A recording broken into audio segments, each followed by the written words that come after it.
What's up? Welcome.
What's up, everybody?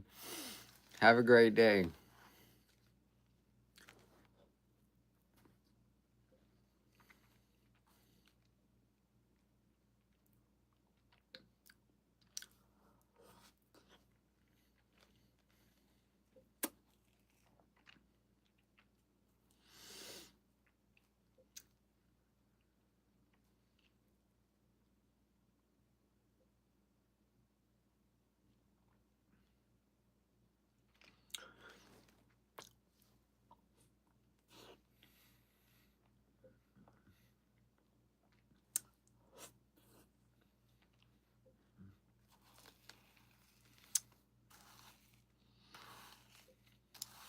So,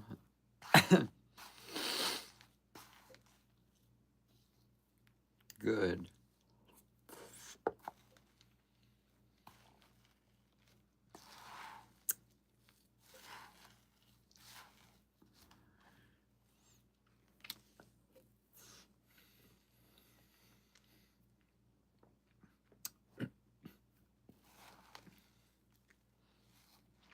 Thank you.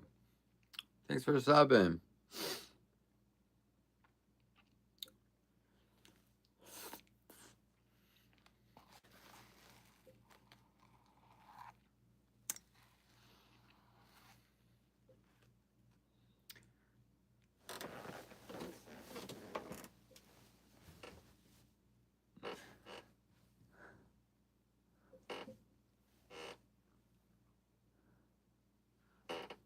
Wow, wow, wow, wow. See ya.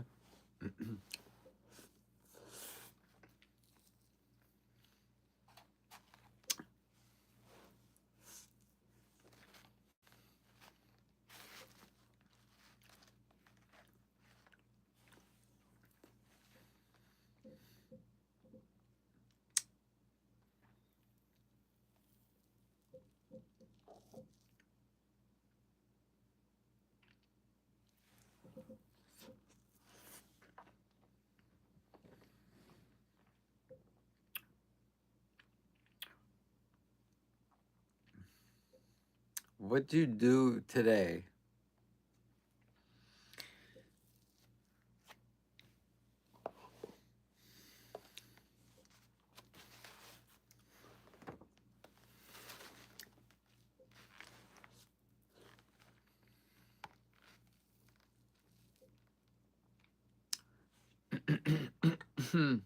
Please excuse me. Yo, shout out to you.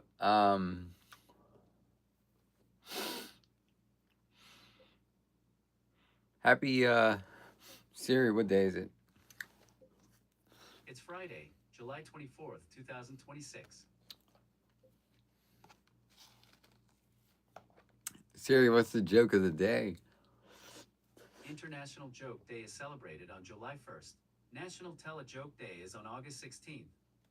This is from Wikipedia and nationaltoday.com. For more, say open this on iPhone. We're gonna save the jokes for August 16th. Okay. Siri, how many days until August 16th? It's today. No, it's not.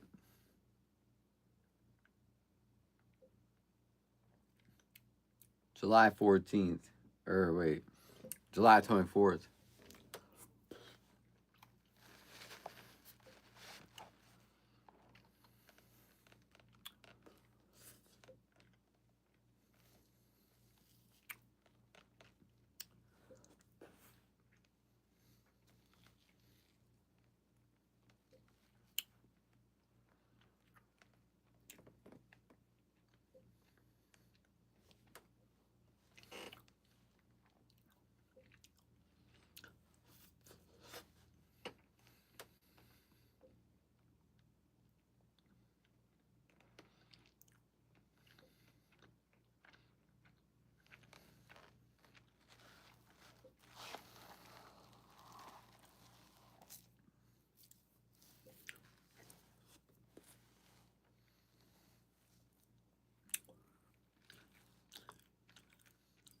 All right.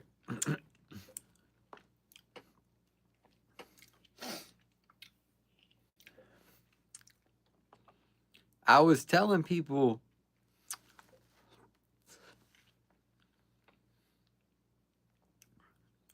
what I saw in my head.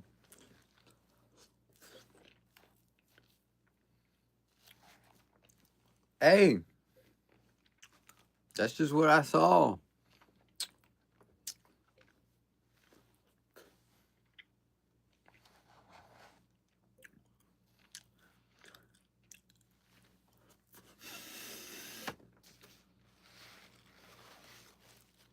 What's up? That's just what I saw, chat. I don't know. you you can decide. I said check the sewers. Or wait. I said watch the sewers. Ooh. Watch the sewers. What's coming out of there? Do you really want to know? The sewers. Watch them.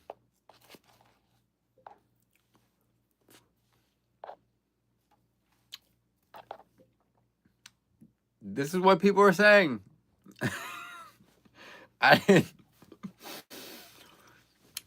This is what people are saying.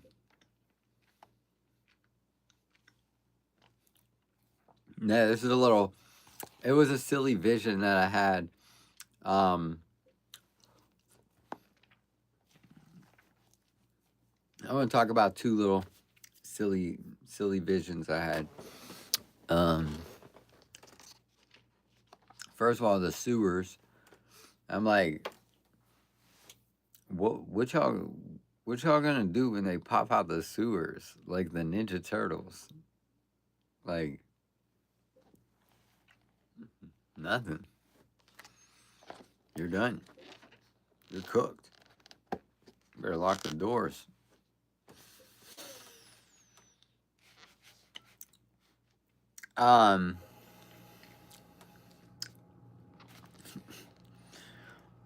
Wait, give me a second.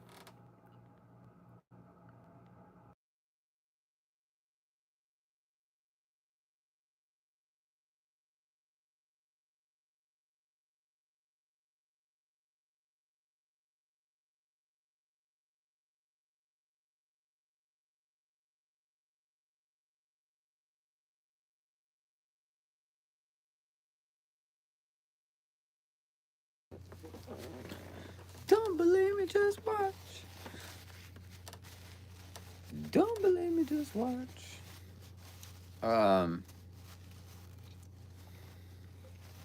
Which led me to think, hey, can we get 10 likes? I'll keep talking about it. I like the. I'm gonna just talk about some funny little vision theory things.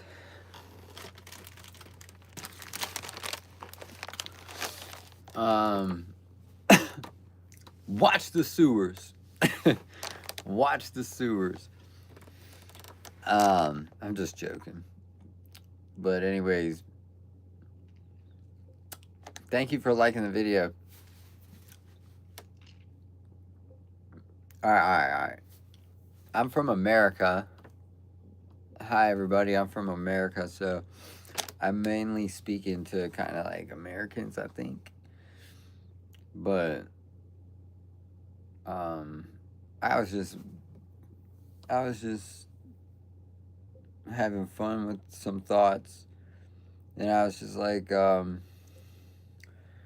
were talking about the amendments, and there's like 27 amendments, and how many people know all the amendments? Anyways, it was kind of interesting. So,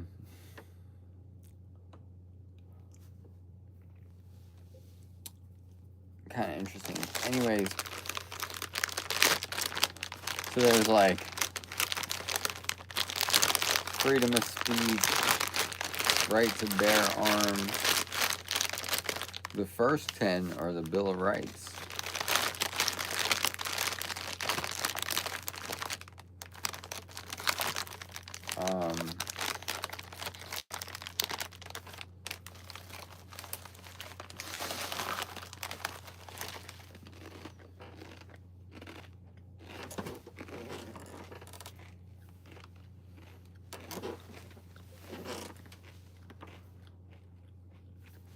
All right. That was the second thought. Watch the sewers. And because if you need,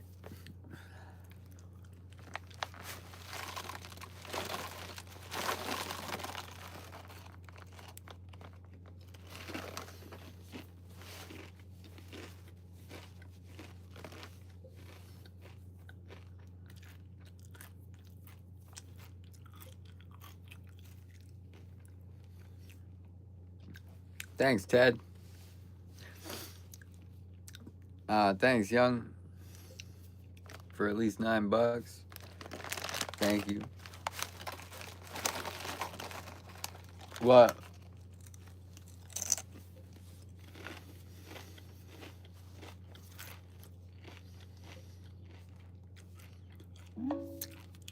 What are the Bill of Rights? The Bill of Rights is the first 10 amendments to the United States Constitution.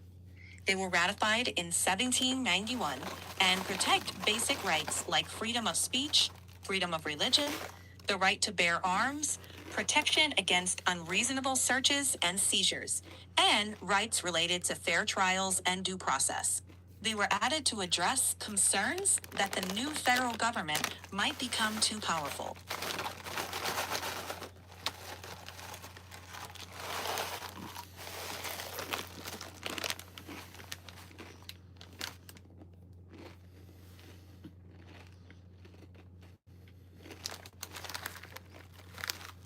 So good.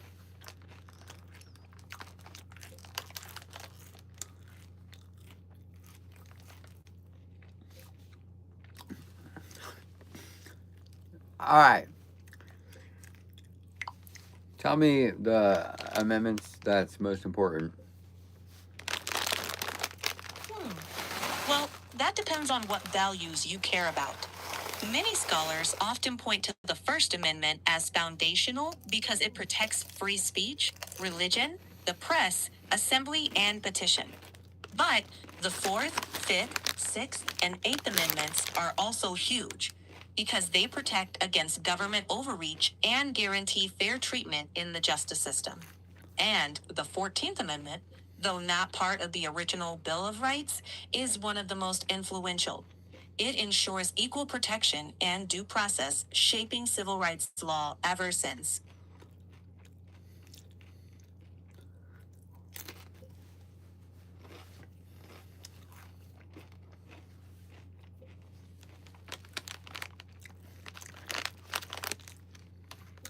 Okay.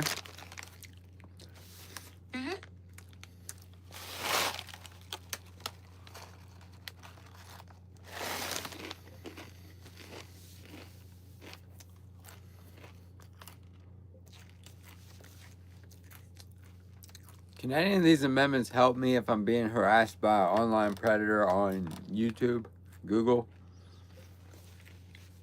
Let me check. Yes, a few can apply indirectly. The First Amendment covers free speech, but it doesn't force private companies like YouTube to host content. For online harassment, actual protections usually come from state and federal laws about threats, stalking, doxing, or impersonation, plus YouTube's own policies. The Fourth, Fifth, and 14th Amendments matter if law enforcement gets involved, making sure investigations follow due process. If the harassment includes credible threats or doxing, it can potentially be more than a platform rules issue.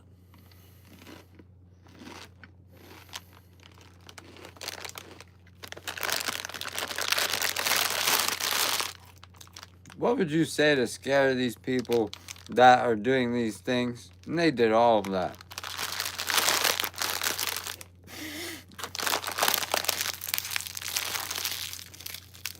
Oh.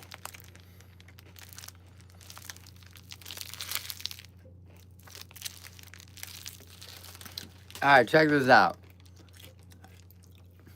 Just randomly thinking thoughts and stuff. When was the Bill of Rights, or when was the Constitution started? The U.S. Constitution was written in 1787 and ratified in 1788. The Bill of Rights came a few years later, ratified in 1791. How many years ago? 250 years ago. What happened 100 years before that? Checking. Counting from 1787, 100 years before that is 1687. Around that time, Isaac Newton published his groundbreaking work, and England was under King James II. The American colonies existed, but the United States did not yet. If you meant 100 years before the Bill of Rights, that points to 1691, right before the Salem witch trials. What year was the Salem witch trials? Tell me the time frame. The Salem witch trials happened between February 1692 and May 1693 in colonial Massachusetts. It was a series of hearings and prosecutions of people accused of witchcraft. Tell us the most odd proof that we found during this trial. Looking it up. One of the strangest things about the Salem witch trials is that no solid physical evidence proved anyone practiced witchcraft. The court accepted what was called spectral evidence, meaning people claimed they saw the accused's spirit hurting them in visions or dreams. They also relied on things like whether someone had a seizure in the accused presence. By modern standards, none of that would be considered reliable evidence. Most historians see the trials as fueled more by fear, social tensions, and religious beliefs than by anything we'd recognize as legitimate proof today.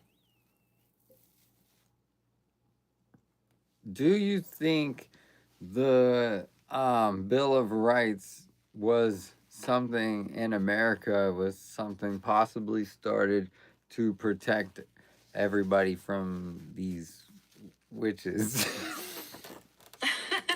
That's a very creative connection, but not really. The Bill of Rights was mainly about limiting government power, protecting citizens' freedoms and legal rights. It wasn't aimed at witch trials or that kind of mass panic. Witchcraft accusations weren't a focal point for the founders. That said, the legal safeguards like due process and fair trials do help prevent the kind of mass hysteria and unjust accusations like what happened in Salem. So, what were some of the claims that they said they seen these people doing that they couldn't record themselves? Checking that.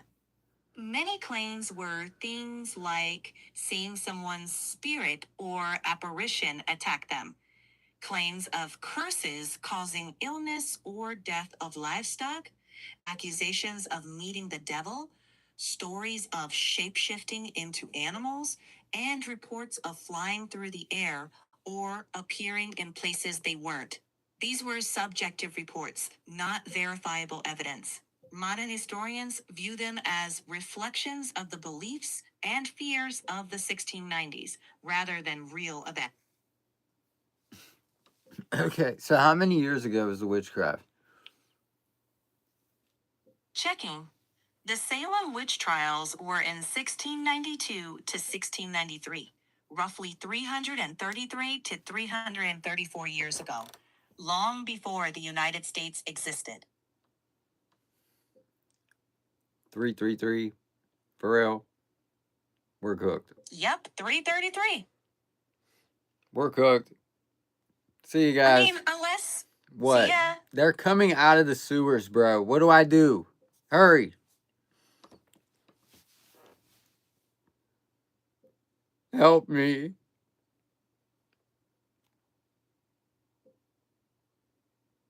Hang on. Checking. If you're joking, I say avoid the sewer. If you're serious and there's real danger, get to a safe place and call 911. Or tell me what's actually happening, and I can help with resources or reporting steps. But if this is about Salem trivia or a joke, I'm here. Just not very helpfully for sewer monsters. Please. I saw one of the shapeshifters go in the sewer and turned into a rat, and then it's coming back for me. Ah! One sec. If this is a joke, that shapeshifter is very ambitious. If you mean this literally, step back and go somewhere safe with other people around. Don't go back to the sewer. If you're in immediate danger, call 911. Or tell me, are you seeing a person, an animal like a rat? Or is this part of a story or joke? I just saw its nose. It still looks human. Checking. If this is real, don't assume shapeshifters. Go somewhere safe with other people nearby. And if you feel unsafe, call 911. Describe what you actually see without assuming what it is. If this is part of a fictional story you're telling, I can play along.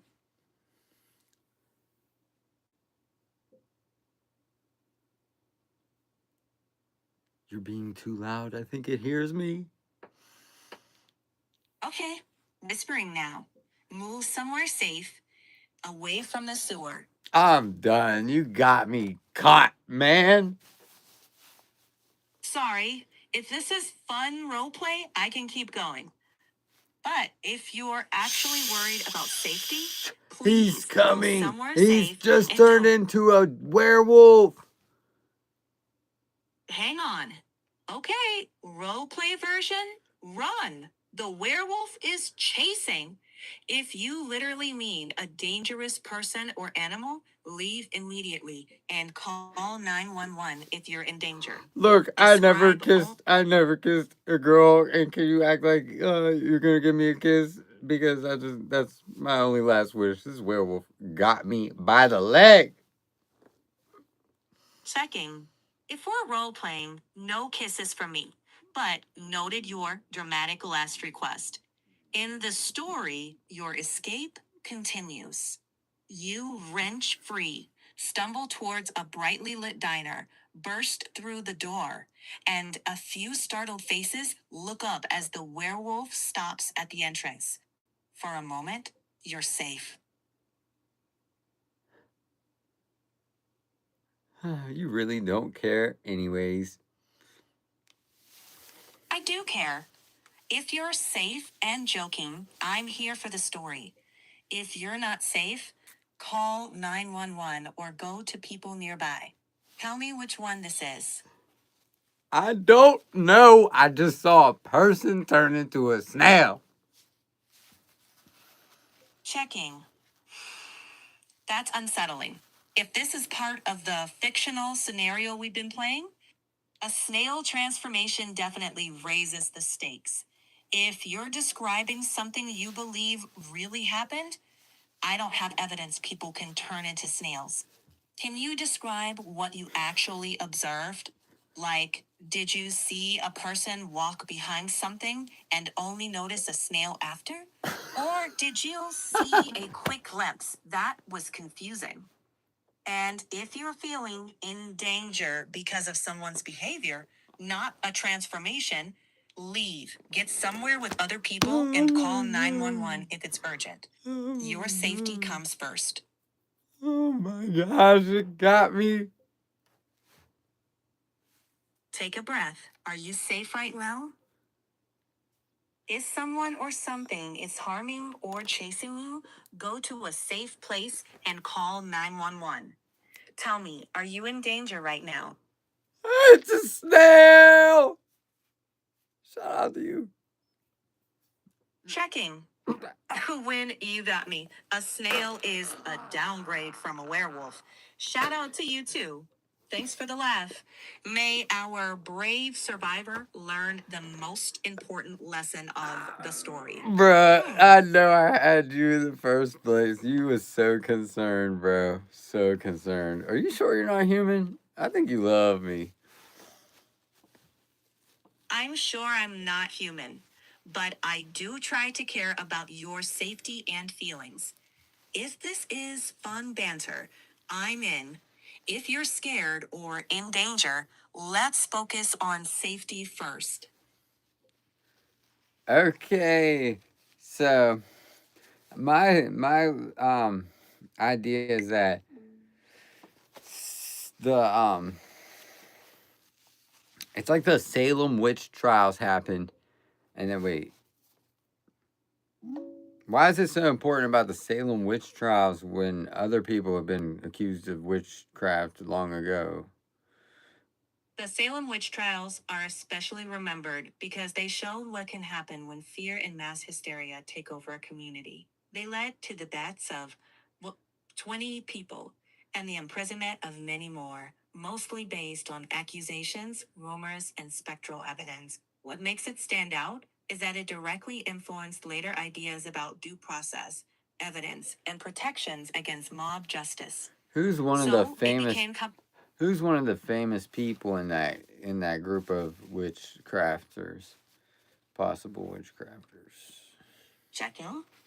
One of the most well-known is Bridget Bishop, the first person executed in 1692.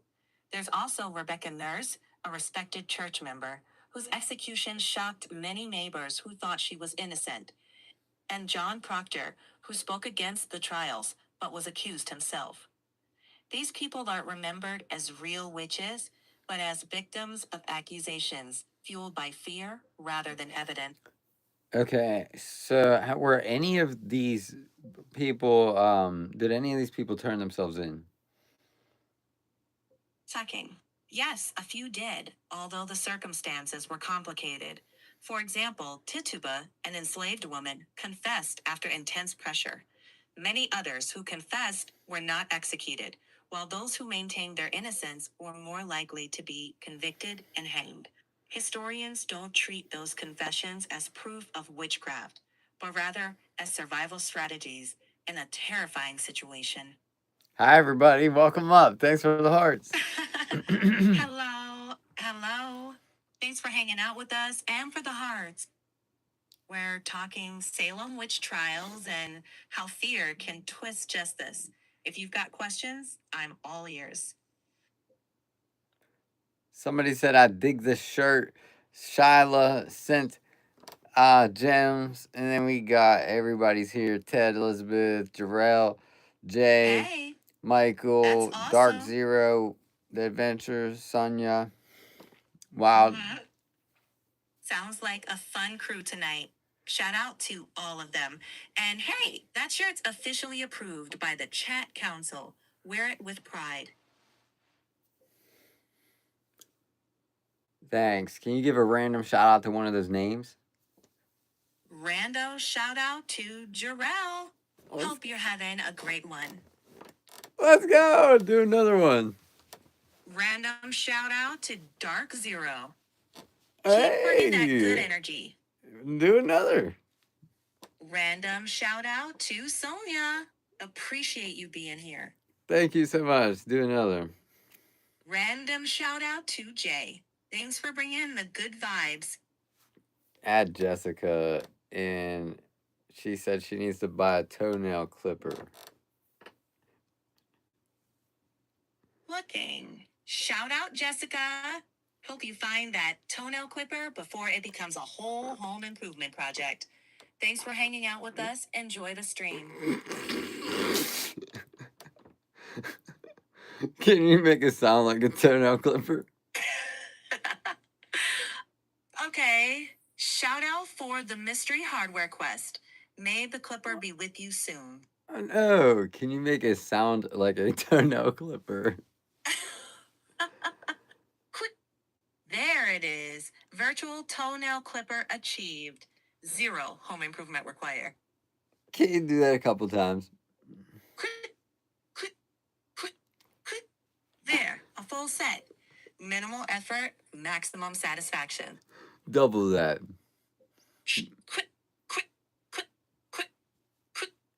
Twice the toenail clipper energy. Precision clipping in spirit form. Ultimate toenail clipping experience.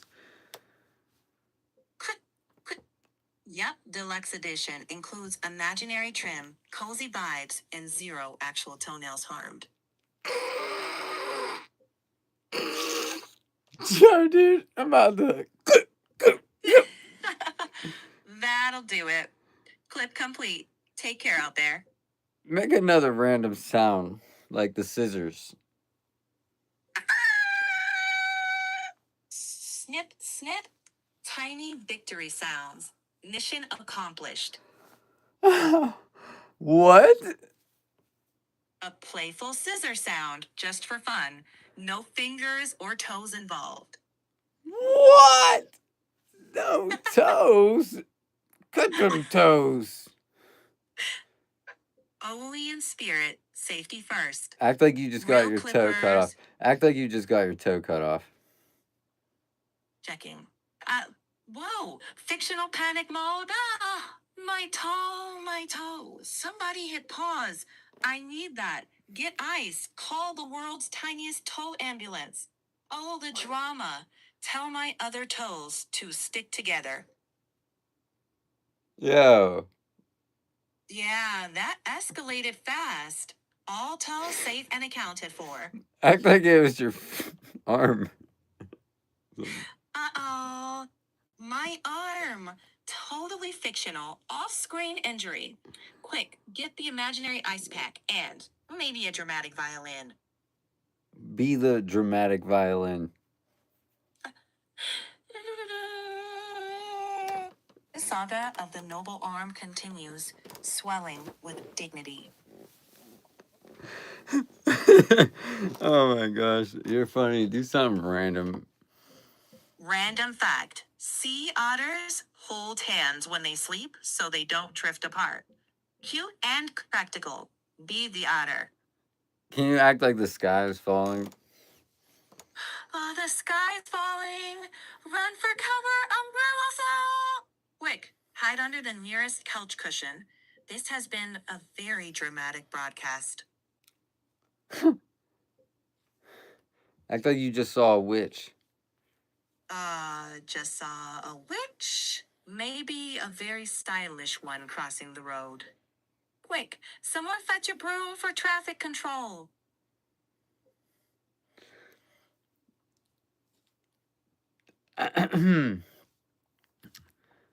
Alright then. Yeah.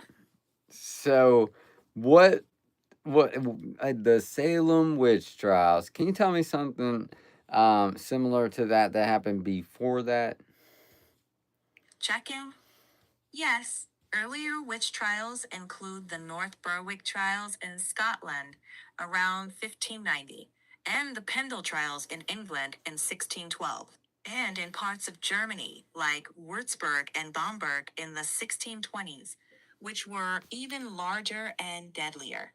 Salem wasn't the biggest, but it's remembered because it became a cautionary tale about due process and evidence. lessons that shaped later legal standard. We need evidence. How do you get evidence? Right? Evidence means reliable sources, not rumors or hysteria. In Salem, that standard broke down, and false accusations replaced actual proof, which is exactly what later reforms tried to prevent.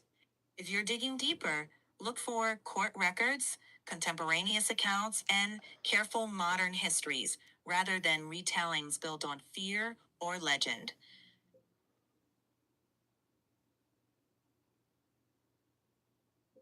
Why would somebody make up a witch? Let me check. Many accusers weren't thinking of magic at all.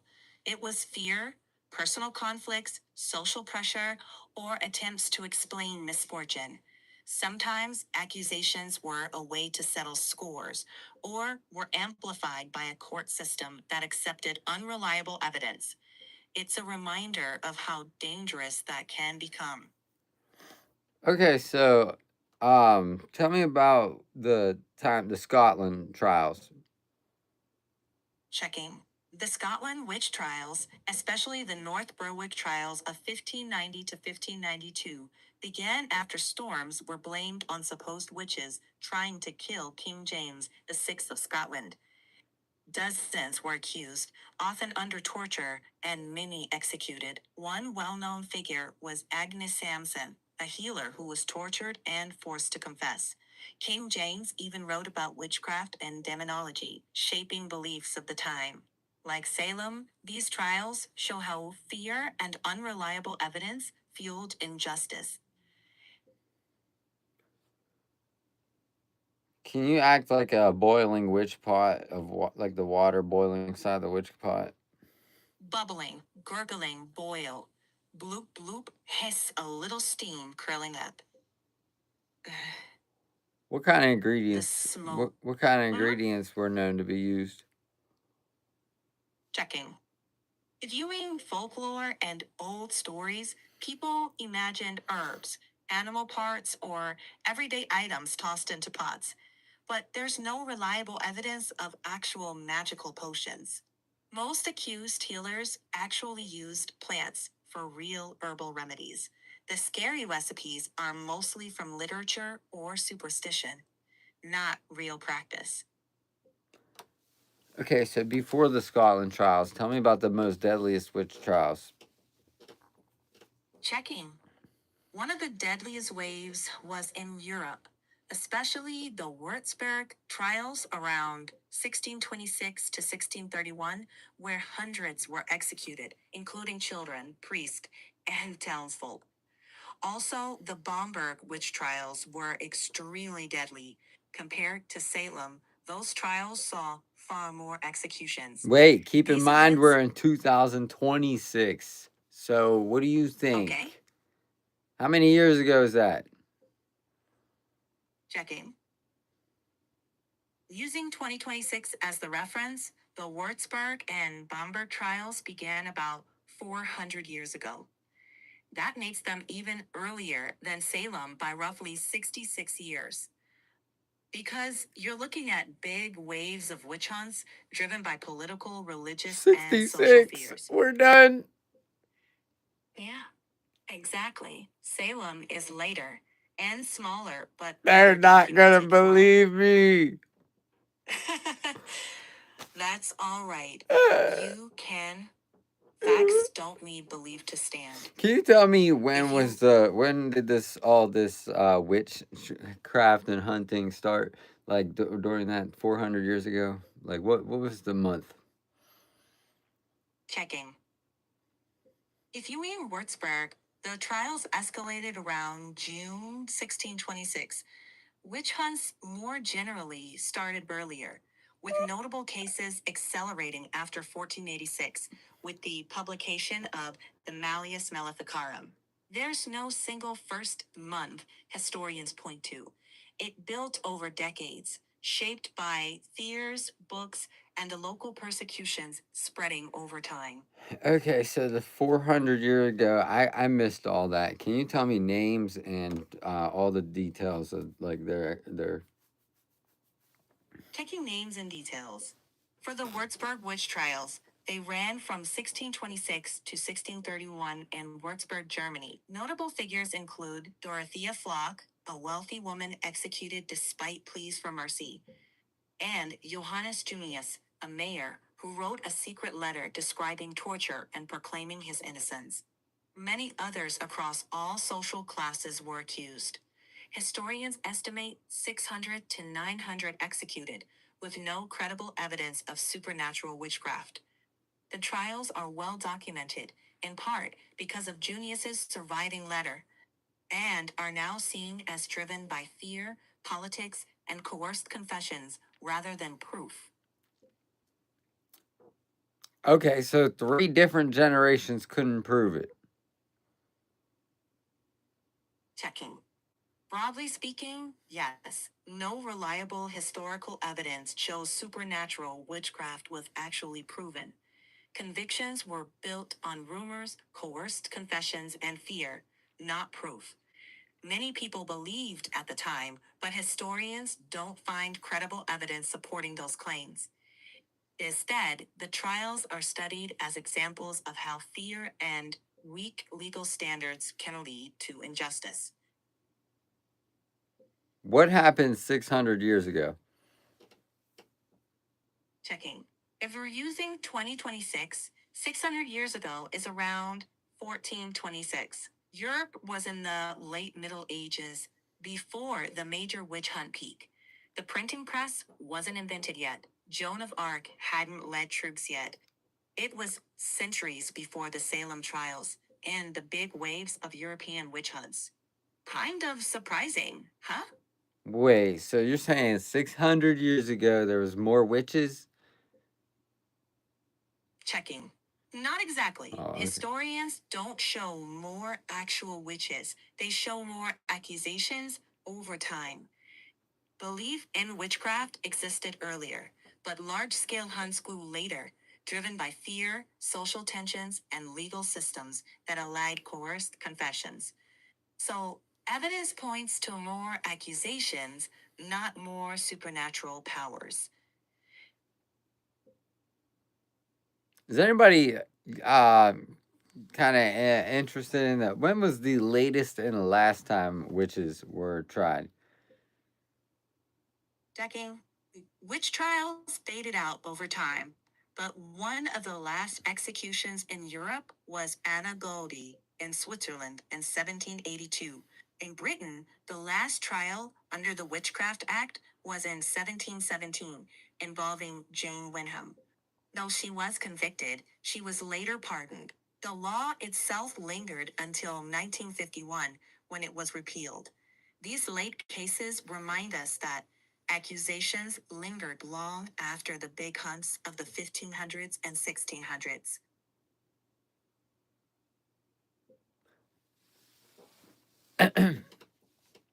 Okay, so we got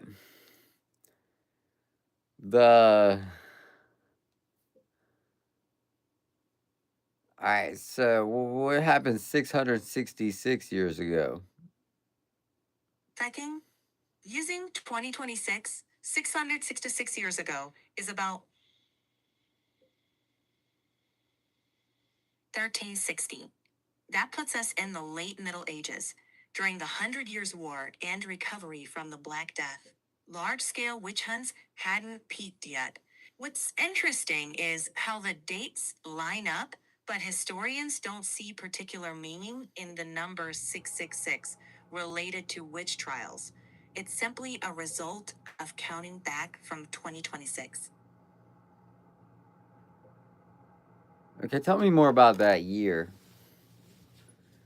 Checking.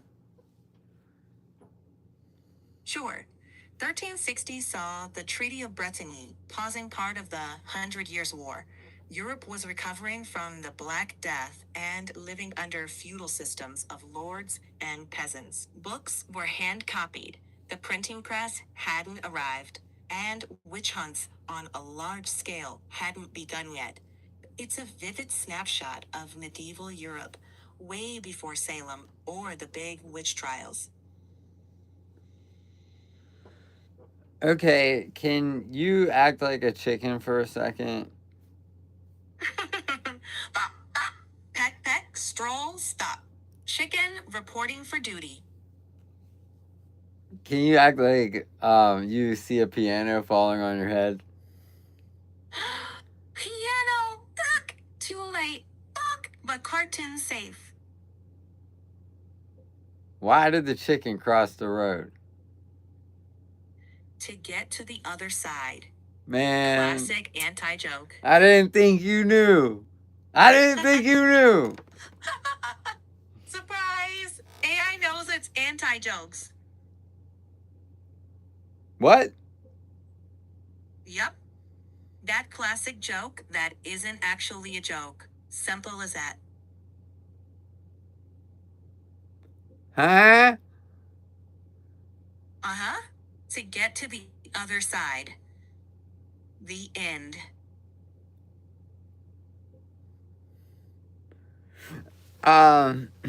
Okay, so tell me about the 6,000 years ago.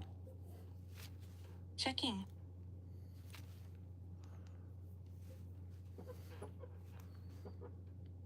Around 6,000 years ago, from 2026, is roughly 4,974 BCE. That's prehistoric for many regions. Early farming villages, stone tools, no writing yet, and before large cities or empires. Archaeology shows developing communities, while some biblical chronologies date Adam and Eve to around that time. It really depends on whether you mean archaeological history or biblical tradition. What significant importance does this year have to a historical moment from a biblical number years ago? Checking. If you're asking about 6,000 years ago, from a biblical perspective, it's often linked to the early Genesis timeline, like Adam and Eve. Historically, though, mainstream archaeology does not support humanity starting 6,000 years ago. Instead, it points to human history stretching back hundreds of thousands of years. It depends on which framework you're using.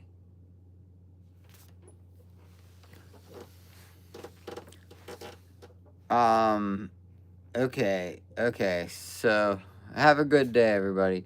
That was some interesting stuff. I think that like keep an eye out for them witches, boy.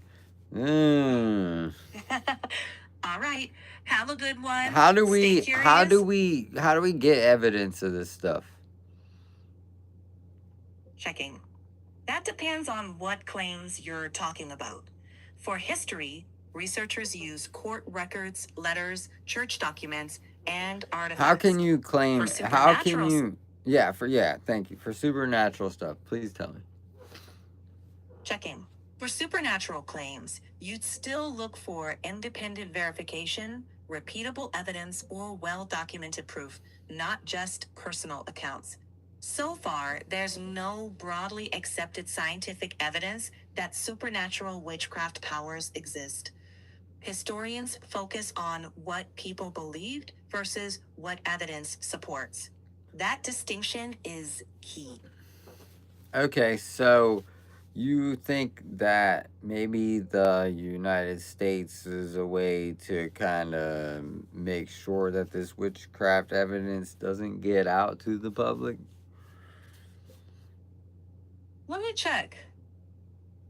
Okay, so there's no reliable evidence that the U.S. was created to hide evidence of witchcraft. That doesn't match the historical record. The founders were focused on forming a stable government, balancing power, and protecting individual rights. If someone claims there is a cover-up, they need strong, verifiable evidence, and none is currently recognized by historians.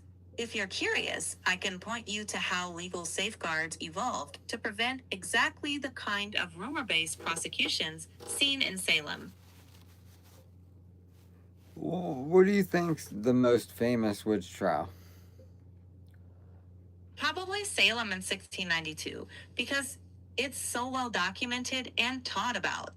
But in terms of scale, Places like Würzburg and Bamberg in Germany were far deadlier. Salem looms large because of its dramatic testimony and later influence. If helpful, I can compare Salem to one of those European trials, so the differences stand up. Okay, yeah. Yeah, like a Checking. pro. Yeah. So Salem versus Würzburg. Salem had 20 executions, used spectral evidence, and accused ordinary townspeople. Würzburg saw hundreds executed. Torture was common, and people from many social ranks were accused. Neither case produced credible evidence of supernatural powers. Both show how fear and weak legal safeguards can cause wrongful convictions. If you want, I can zoom in on how evidence rules changed after cases like these. Yeah, what are the evidence rules? Wait.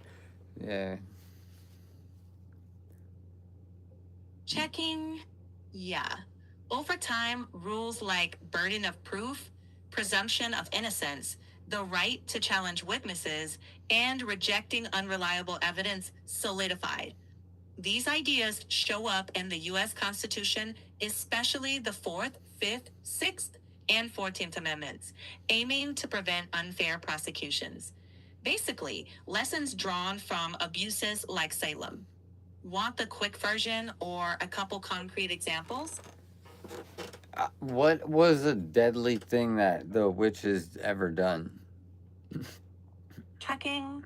If you mean what accusers claimed, they accused witches of things like causing illness, killing livestock, making storms, or causing someone's death by supernatural means. But historians don't find reliable evidence those things actually happened. The danger was the accusations, fueled by fear and coercion, not proven deeds. That's the central historical lesson. How easily fear can trump evidence if safeguards fail.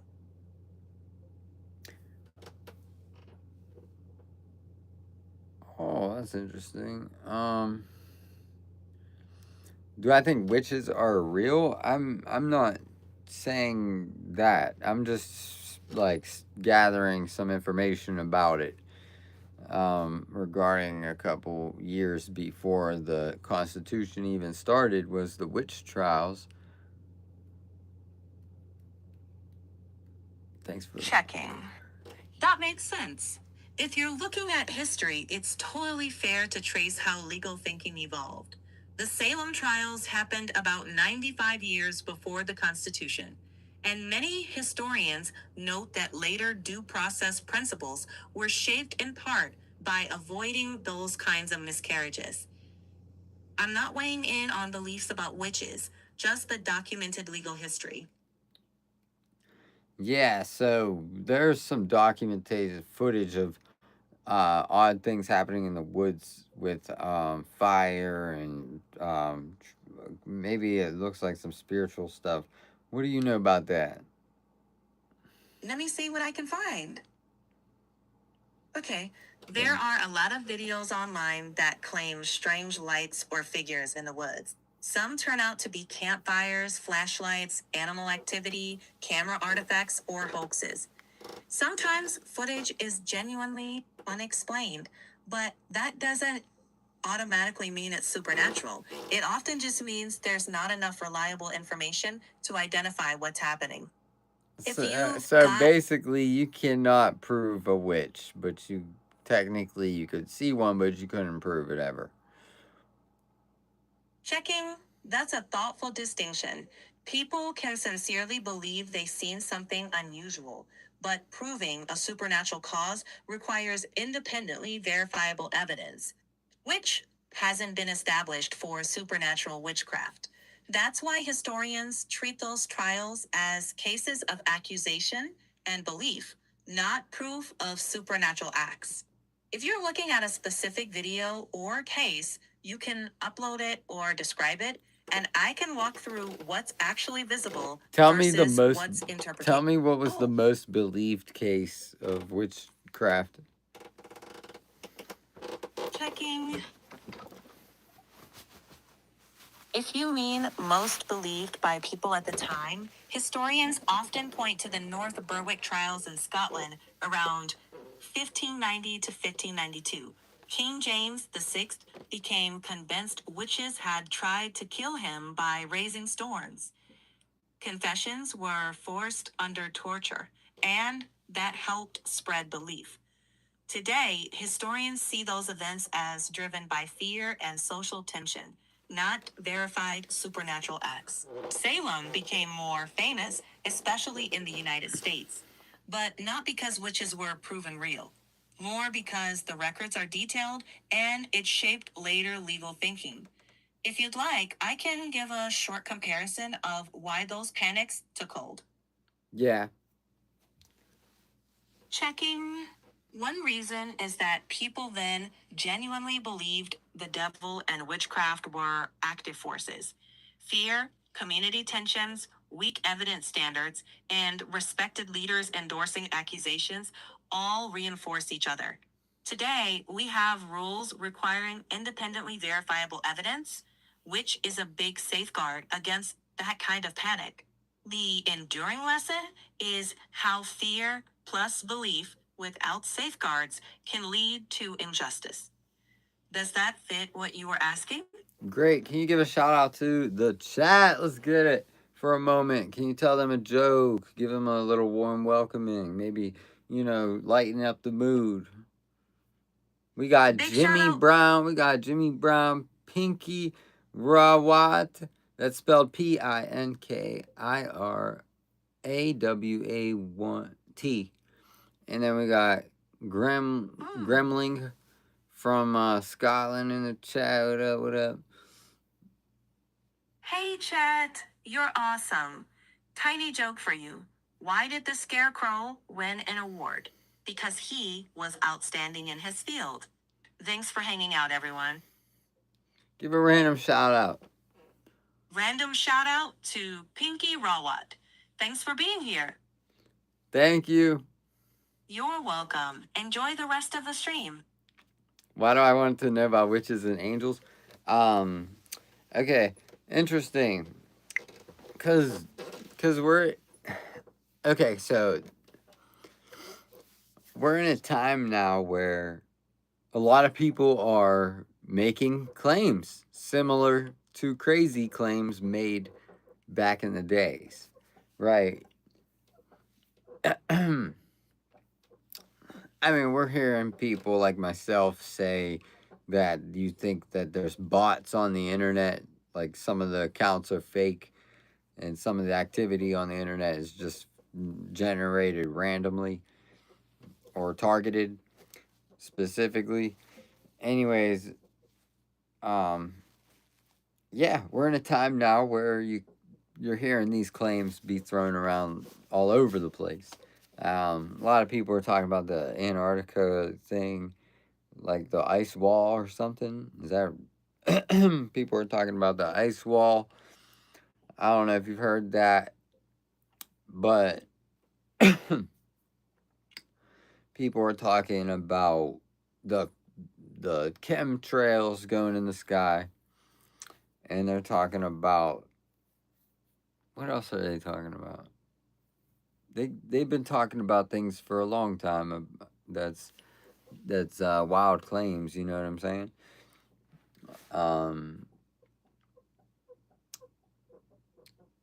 Have I ever felt paranormal activity? No, I wouldn't say so. And no, I wouldn't say so at all. But me and my friend were young, and we thought we saw a picture of a ghost in the back of a picture. That's about it. But as far as that goes, like little kids, he kind of convinced. We were just having fun at a sleepover. But nah, nothing. How about yourself, anybody? So, anyways, a lot of crazy claims being made these days. People are saying that Google tracks your phone and they watch you on the phone, and left and right. They listen to you on the phones, and um, there all these crazy claims, right? Just I think it's an interesting time to bring awareness on the process that it takes to maybe even possibly report these things. Um, you know what I'm saying? Kind of interesting stuff because how would you report that if you saw a witch or something? How are you going to report that? They will tell you that they don't believe you. Anyways, that's what brought me to the exposure theory, where we're in the era where the cameras are so good these days, and everybody got them, and a lot of people have cameras. If you saw something crazy, you just pull the camera out and it's real quick. But that's my theory is that we'll we'll probably catch some things on camera. Like it's only a matter of time before some places on this earth, some odd thing gets brought up on camera. And I don't know. So I like to have fun and just for creativity. I like to use the real world for a fun, like a sandbox, to kind of just have fun with some creative thoughts, silly thoughts, just being silly. But like, what if oh yeah, like I don't know. It's just like when you think about the Bill of Rights, and it's like the freedom of speech, that would mean like you could claim that somebody was a witch and you wouldn't be harmed for it. You understand? Like they wouldn't say you're done. You claim somebody was a witch, that's illegal. You know what I'm saying? That's freedom of speech. I think a lot of people limit what they believe freedom of speech can possibly be. So like freedom of speech is like, yeah, you could claim somebody was a witch, you could, I don't know, maybe. But it's kind of odd how just 100 years, not even 100 years later of the witch trials, there was the United States Constitution. Like like what were they protecting? Like were they protecting humanity? Like I don't know. I don't know what's going on. Like what's going on? No, it's just some interesting stuff. I like to have fun with the creativity, but create some alternate reality. But why is it that the first thing is freedom of speech, which is like, yo, I saw a witch. And then the second thing is the right to bear arms, which is like, yo, I'm in danger from a witch. Let me bear arms. And then the third one, what's the Third Amendment? Isn't the Second Amendment right to bear arms? Yeah, the Second Amendment is the right to bear arms.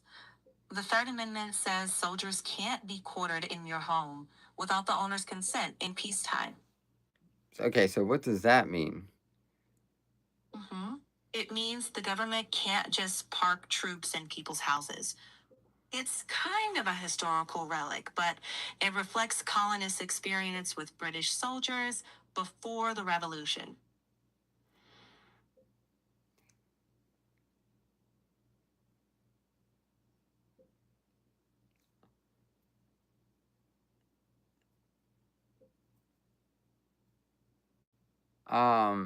Well, no. So,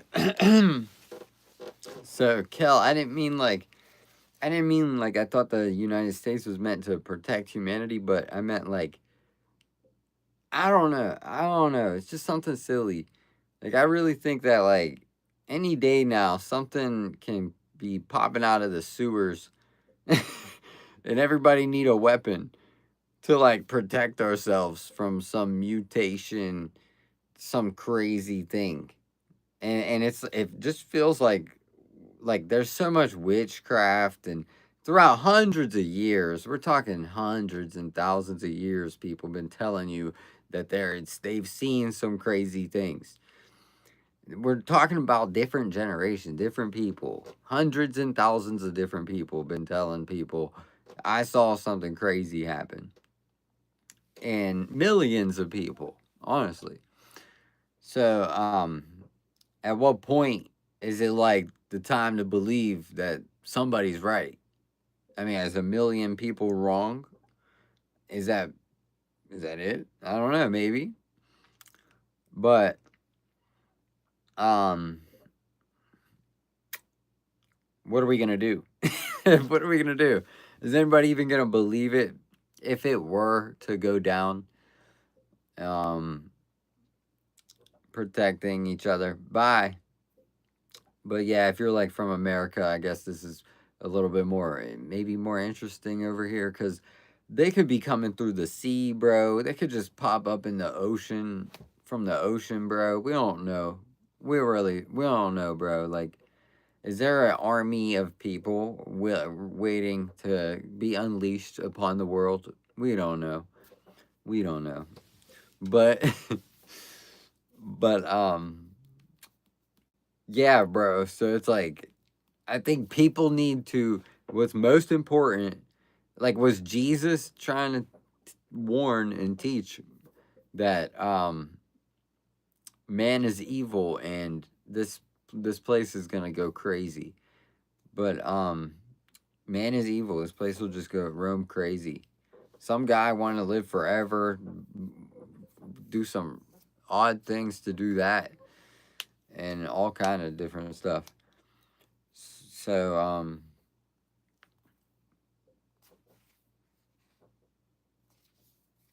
what else? Oh yeah, now's the best time more than ever to have each other's best interests, just as regular people. Like, yo, I mean, you know what I'm saying? Because you gotta understand that, like,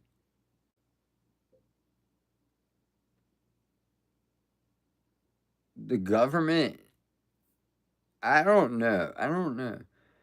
Would the government even protect us from an invasion? That's, I kind of think that's like a decent question. Are they, let's see. Would the U.S. government be responsible for protecting its people during an invasion of maybe a species or an aliens or animal slash humans? 1 second. Yes, in general, protecting the public is a core federal responsibility. For something like an invasion, they'd respond through agencies, possibly the Department of Defense or Emergency Management. As for aliens from space, we have no verified cases. So, no specific playbook, but emergency systems can adapt to unexpected threats. But it's a fun thought experiment, stretching past real world examples. What kind of scenario are you picturing? What is there a worldwide agreement that everybody would come together during an alien invasion or something? Checking. There isn't a formal worldwide agreement for that scenario, but lots of international cooperation frameworks exist, and experts assume countries would likely coordinate if faced with a real external threat. Things like the United Nations, NATO for its members, and scientific networks already model that kind of coordination. So, no binding treaty, but precedent for cooperation is there.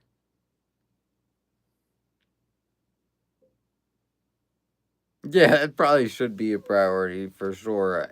It seems like everybody don't really care that much about each other. Yeah, in a real crisis, cooperation tends to ramp up. because no one wants to face something existential alone, human or otherwise. Bro, and these creatures that we're about to witness pop out the sewer, bro. I'm telling you, these Mm-hmm. creatures, they'll try to act like they're the good guys, bro, and I'm just Right? having fun with the thought of like a Mm-hmm. zombie apocalypse. Okay. Zombie apocalypse vibes. Those stories And usually and they tap would come from into, the sewers, I think. right? Like it the Mm-hmm. clown. Uh-huh. Yeah, that taps into fears about hidden dangers and things we can't control. Sewer creature legends are rare, but they do pop up, often in urban legend circles. Zombies, on the other hand, are about social collapse or disease fear. Out of curiosity, are you writing something or just riffing on scary ideas? Basically trying to scare people. Fair. Then atmosphere is key. Dim lighting, a slow build, small unsettling details. Want help crafting a scene that's creepy but not over the top? um all right. So we got alien or zombie apocalypse. That's what they've been saying in the chat. Mm-hmm. Like Right. what If you're have blending, anybody ever accused somebody of being a zombie? checking, sort of. In folklore and stories, yeah. People have accused others of being the living dead, but those accounts usually trace back to fear, disease, or misunderstanding, not literal reanimated people. The movie style zombie is fictional, but for a creepy yet respectable angle, you could say something like, throughout history, people have accused others of being revenants or the walking dead, but historians show these were fear stories, not proof. That tone stays spooky but grounded in the record, not fantasy. But yeah, like so people are saying like shapeshifters and stuff. Bro, if there was a shapeshifter, like they would be acting like they're on your side though. Like that's the scary part. Like everybody would be freaking out if they're coming out the sewer. Like if they're coming out that little sewer hole that's in the middle of every street, and like everybody's like, ah, it's a zombie, get him. And like after so many of them just keep popping up, and they will start to shapeshift and start to look like real people that are running with you, and then they'll just I'm a zombie, I got you this time. So places I would be scared of is like New York, or I don't know. Sorry, I would be scared of New York, but where would you be scared to live for those types of reasons? Megan, hi. Chili Dog, hello. Lacunin, shape shifting sewer chupacabras. Tell me about the shape shifting sewer chupacabras.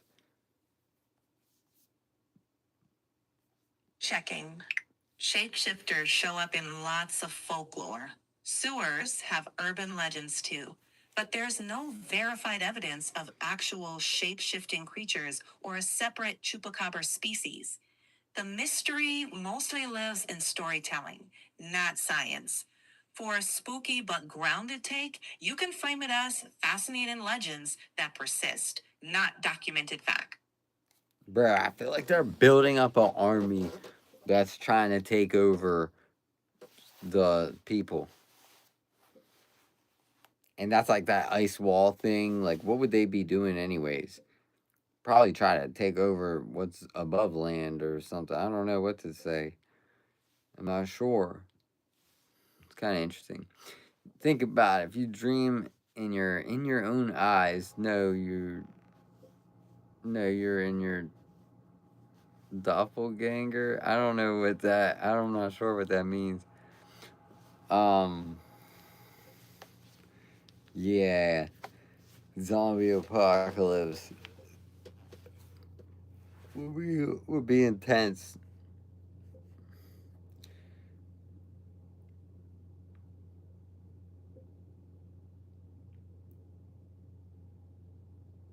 But that's the thing, like, all it takes is like,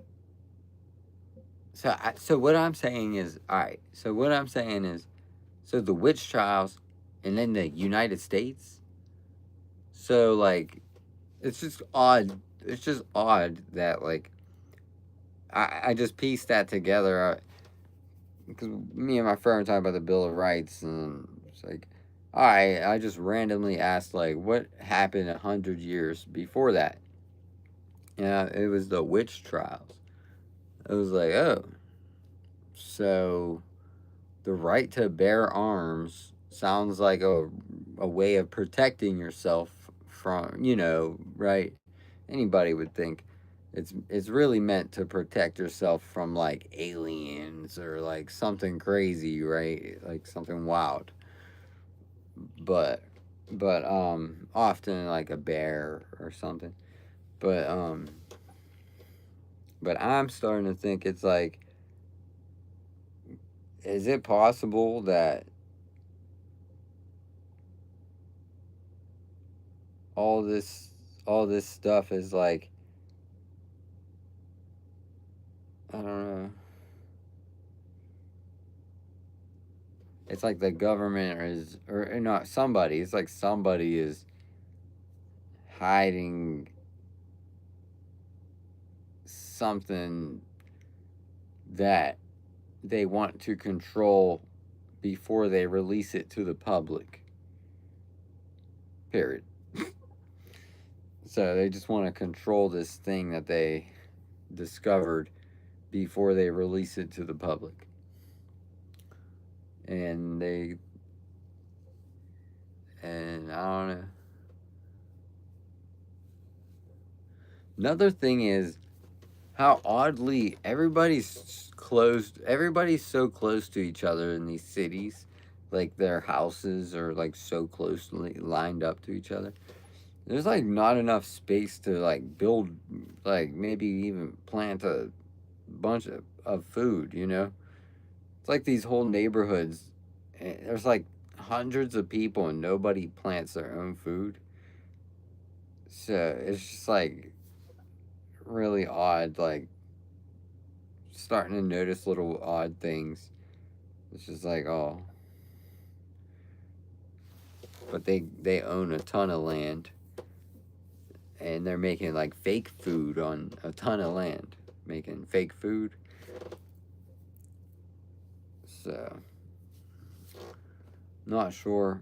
Interesting stuff.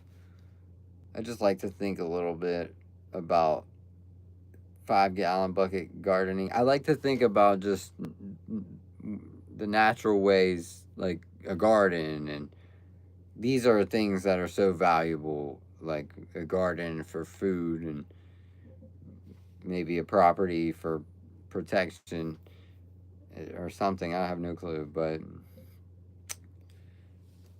that's all. I just thought about this, randomly thought about the Salem witch trials. In like 33, what was it? 33. 33, like a Masonic number. I don't know, just an interesting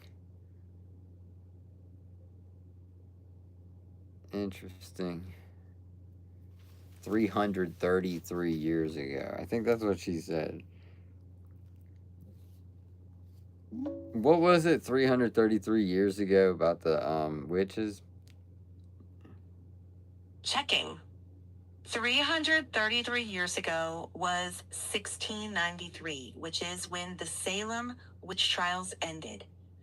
For your stream, that's a neat tie-in to how fear plus weak evidence can cause real injustice. So what about, what are some Masonic numbers, and what does the number 3 have importance with? Let me check for you. So, in Freemasonry, the number 3 is symbolic, not supernatural. It often represents things like balance or traditional degrees. Outside Freemasonry, 3 shows up a lot, like in Christianity with the Trinity, or the rule of 3 in stories. There's no credible evidence it has intrinsic power, just symbolism and tradition. If you'd like, I can walk through how historians separate symbolism from claims of supernatural effects. Okay, so do you see what connection I'm kind of making? Is like 333 years ago was the Salem witch trials. And that's symbolic somehow, some way. Maybe it could be next year. Maybe it could be 3 years from now. It could be 2029. Be looking on 2029, see if I'm live. But no, I'm just joking. But interesting things. I'm a thinker in those terms. Like all right, so the symbology of the numbers kind of surely lead a path to a destination. 333 years ago, for real. Um, I'm pretty sure. You know how the United States is 250. They're like, yeah, 250, 250 everywhere, but they don't tell you nothing about like them witches 333 years ago, 333 years ago. I think we're due for some odd activity. I'll tell you that. So I would be looking out for that. We're due for some like odd activity type instrumental.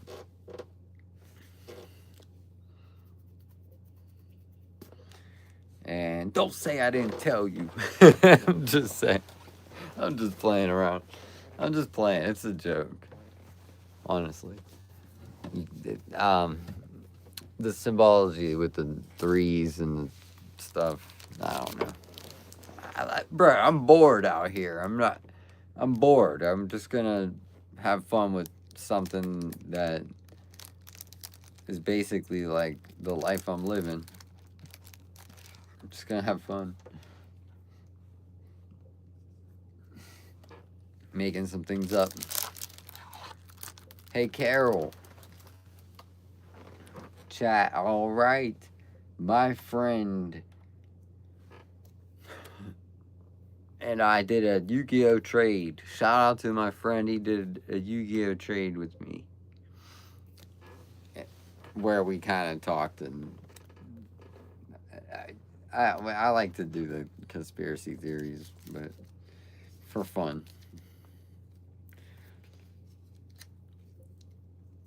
But he did let me buy his cards, Yu-Gi-Oh cards. Huge shout out to him. Huge shout out to him. Oh man, oh my gosh. But I got it, bro. I am so happy about it too, cause so excited to show y'all some of this stuff. This is crazy stuff. Dark Magician, the Dragon Knight. Like I didn't even know Yu-Gi-Oh did all this.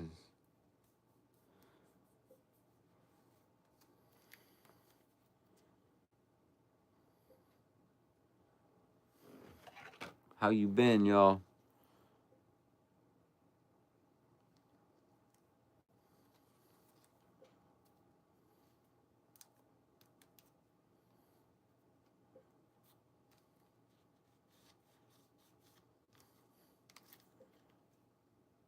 Yeah, I like the. I call it storytelling. I'm just making up some stories, and the whole purpose of it is for kind of like preparation and just like bringing people together. Or prepare for anything, and be ready for what you know is the unknown. You know, there's the unknown. is what I'm saying. Like, you know, there's things you just don't know. And how do you prepare yourself for these things? Well, probably just enjoy your life, enjoy yourself.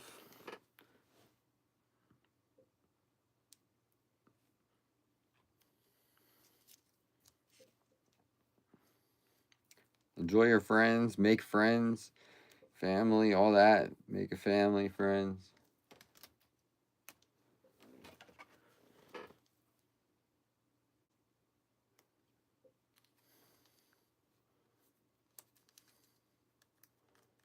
Sweet.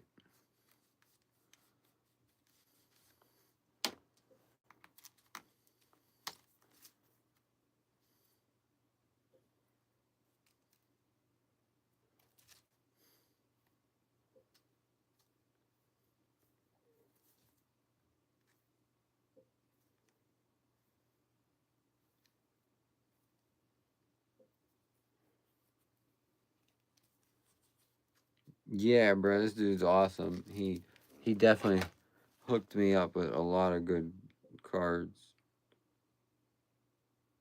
He's subscribed. He's been subscribed. Honestly.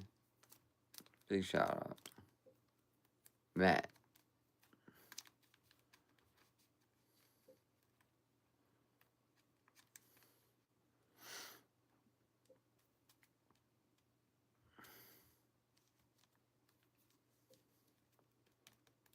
I'll have him on the channel.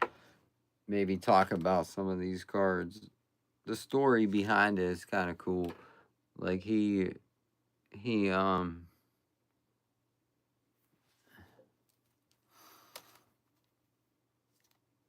would battle people, and when they would win, they would trade the best card that they had.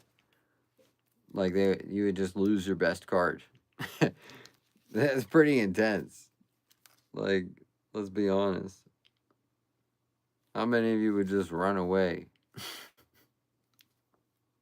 And give me my best card, I'm running away. Nah, I'm joking. But, y'all. Alright, let me show y'all. I just wanted to make sure I was... Oh my gosh. Bruh, I already told him I'm going to be hyping these cards up like crazy. I don't know what they're worth. I just love them. In general. I'm not really looking to trade them either. Because I don't have Yu-Gi-Oh! So, like, this is my startup collection. I did the same thing with Pokemon. You kind of started off by buying a friend's collection. And then I just continued to buy more. So, yeah. Basically, I'm going to be hooked. I told him, yo, I'm here to preserve the cards. So, like, that's the big deal. They were just sitting there not being kind of used too much. Preserved. So, he trusted me, and we got a little deal. We got a deal. Red Eyes Darkness Dragon. Crazy cards. I gotta show you guys.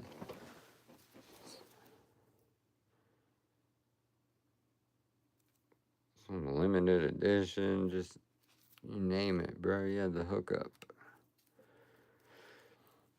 Bro is beating people for their cards. Just crazy. Darkness Metal Dragon.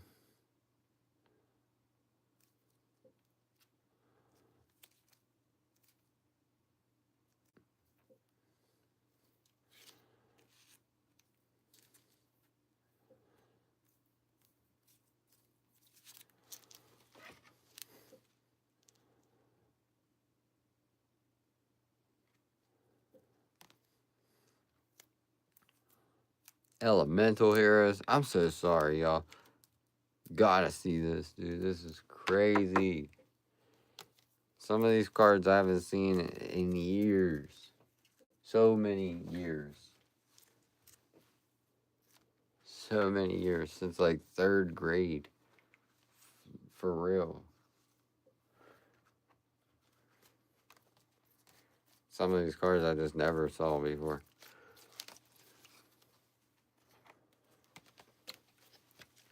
Hold up. Hold up. Where'd you find this? Police. Where'd you find this? Wait.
Bro, these are crazy.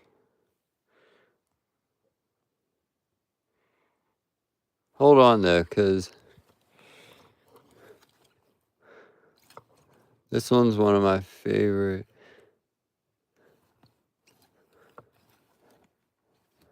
Oh, shoot. Oh, this one.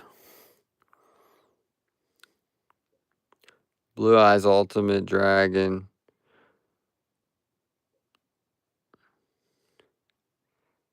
From 2020. But it's still, I think the original's from like.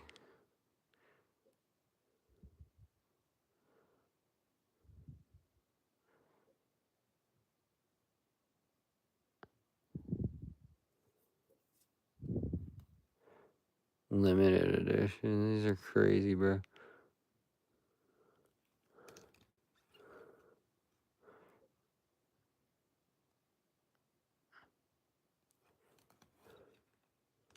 Oh my gosh.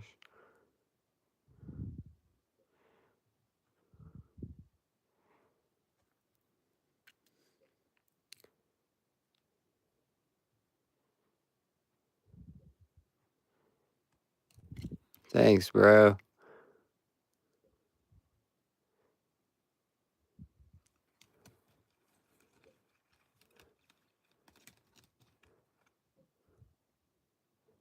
I don't know what.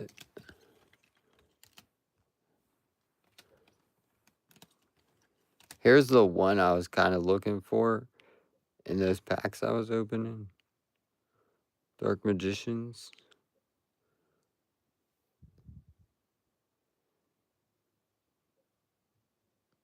And then here's my favorite one, though. I think my favorite would be. This one's one of them. This one's one. This one's another one, but it's not OG back in the day. But this.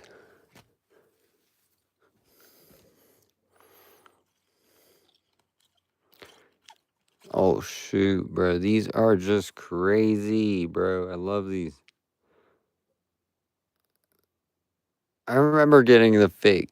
We got the fake ones on eBay back in the day. These are the God cards. Black Hole Dragon looks crazy. Dark Hole. Look, this is old school. 1996. Red Eyes Black Dragon.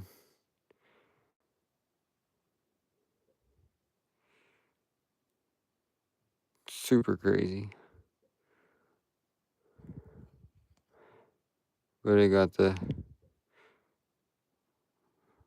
It's all messed up. Still such a savage. Here's my favorite. Oh my gosh. This is my favorite. This is crazy.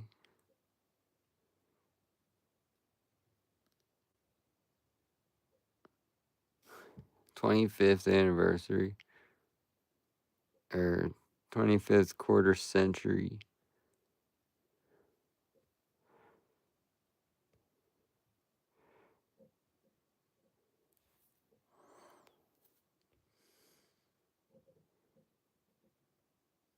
Savage.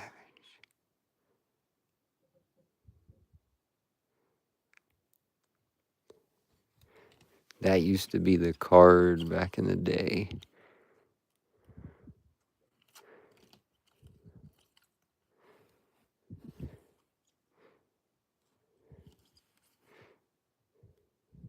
$5,000, bro.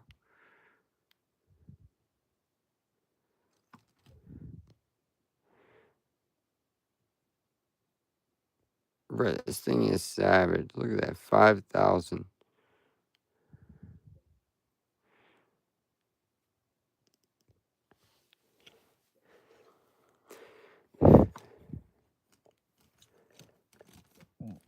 Excuse me.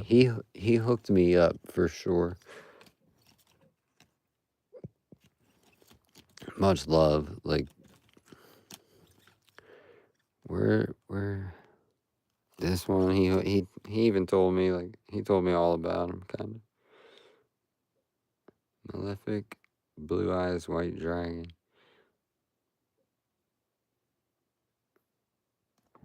Sick.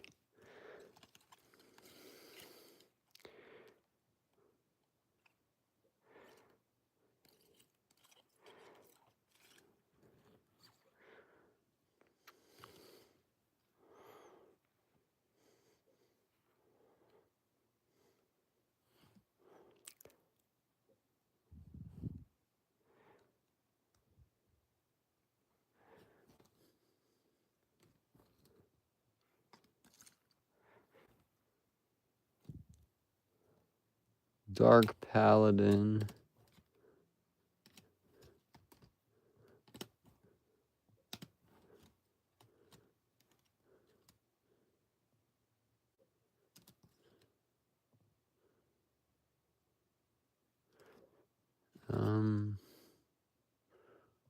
Exodia.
These are crazy.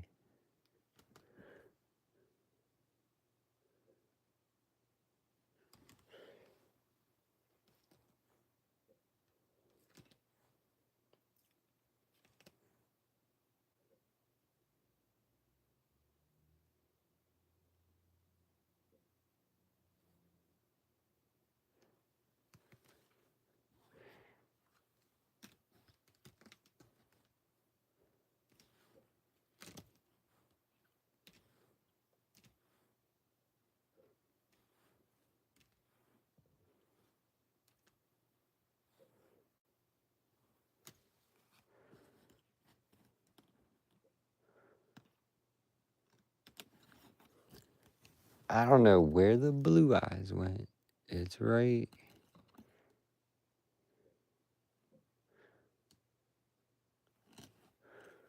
Blue eyes.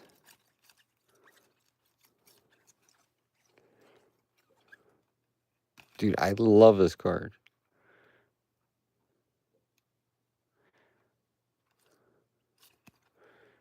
This one too. Where's the other god card though?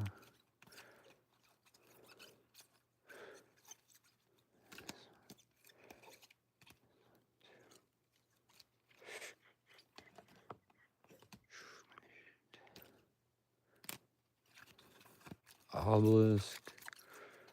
Tormentor. Where's the other one?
Wow, my back hurts like crazy right now.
What is the worst card I have? I have a lot of worst cards.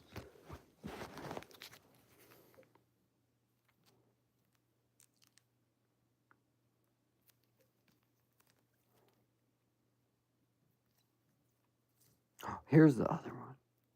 Oh my gosh. I love Yu-Gi-Oh though. I do love Yu-Gi-Oh. It makes me feel bad that I'm like all of a sudden so in love with it, but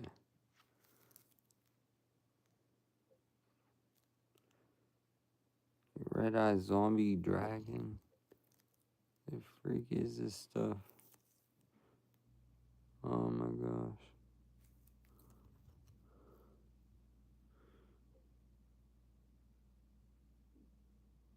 Oh my gosh.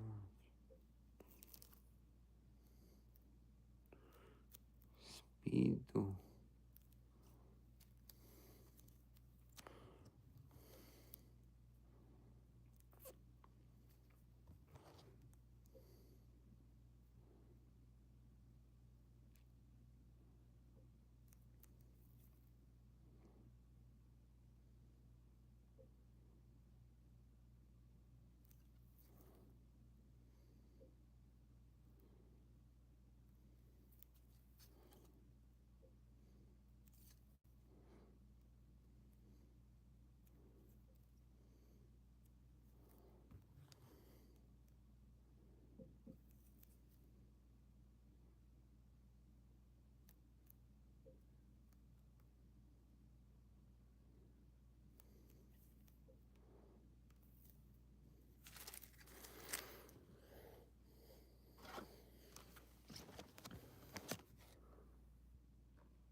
Hi. Okay, here's the...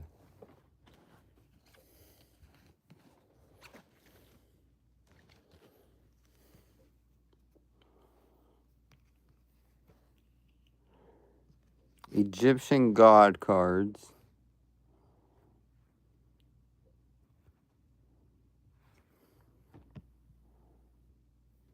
But here's probably one of my favorites.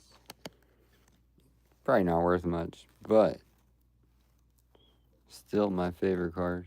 The old one is worth a lot.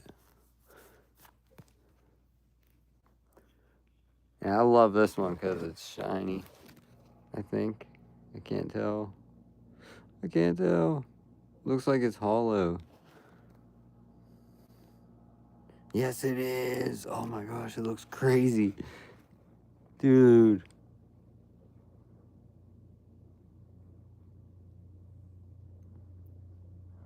That's what we've been looking for. The Blue Eyes White Dragon.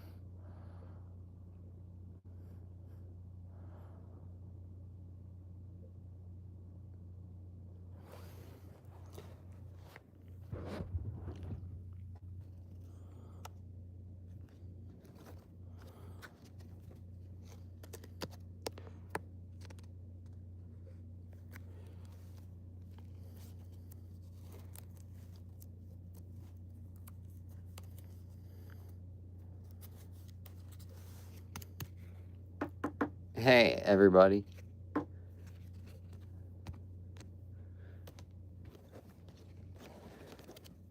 Great seeing you today.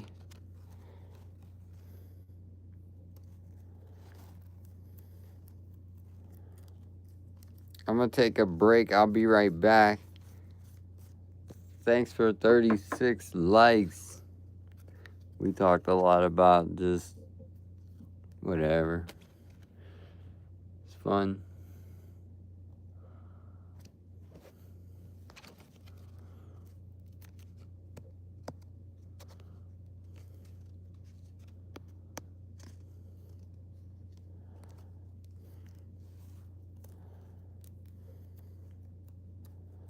Hi, Layla.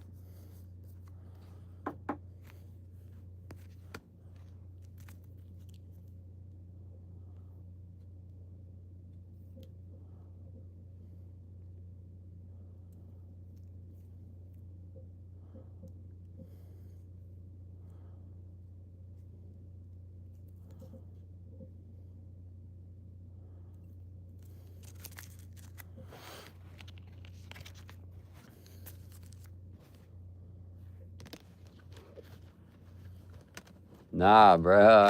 I like Yu-Gi-Oh. Like, I'm about to watch it. I just play Yu-Gi-Oh all day.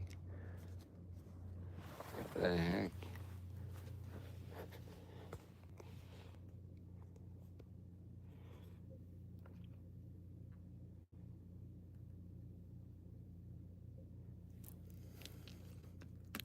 Hold on.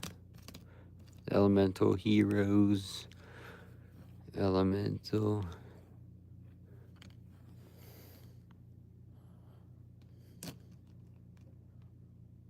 God cards.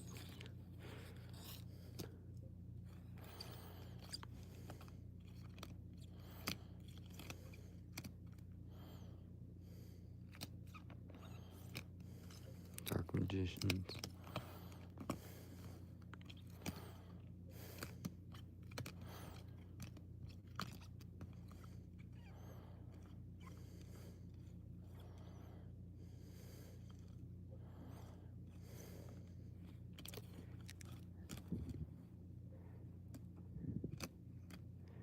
Chat, I really did get the hookup from my friend, though. I'm not gonna lie. Y'all gotta like and subscribe to him. This is crazy stuff. My favorite. One of them. I really liked Dark Magician. So, Blue Eyes, it was kind of tied, but I would give it to Dark Magician for the which one's my favorite. Probably Dark Magician. But Blue Eyes was such a cool... It's just more powerful.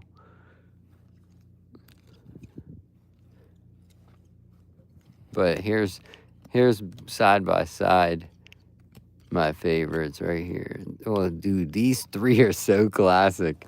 Oh my gosh. These three are so classic.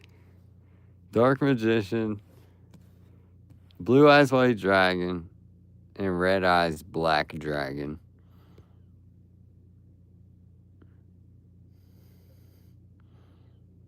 These three are like Yu-Gi-Oh! This thing is freaking amazing.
Crazy.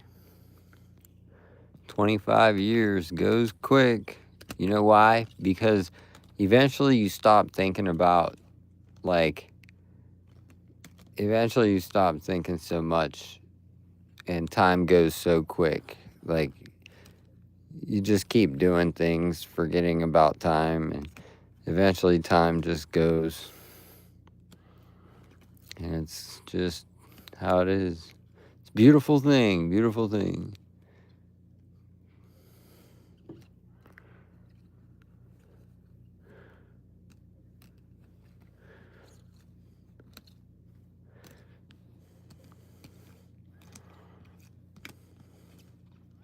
And then these are the God cards that everybody would get off of eBay. Wait, where's the other one? Here it is. Keep losing it. These three.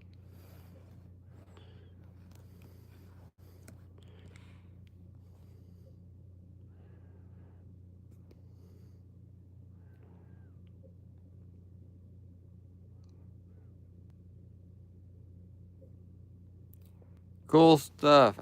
Excuse me. Yeah, it's good. They do take money, but I don't know. I don't know what to say about it. Sometimes it's good, sometimes it's bad. But like doing it long term, if you make some sales, you shouldn't have to worry too much about that. But good luck and keep doing your thing. What was I gonna say?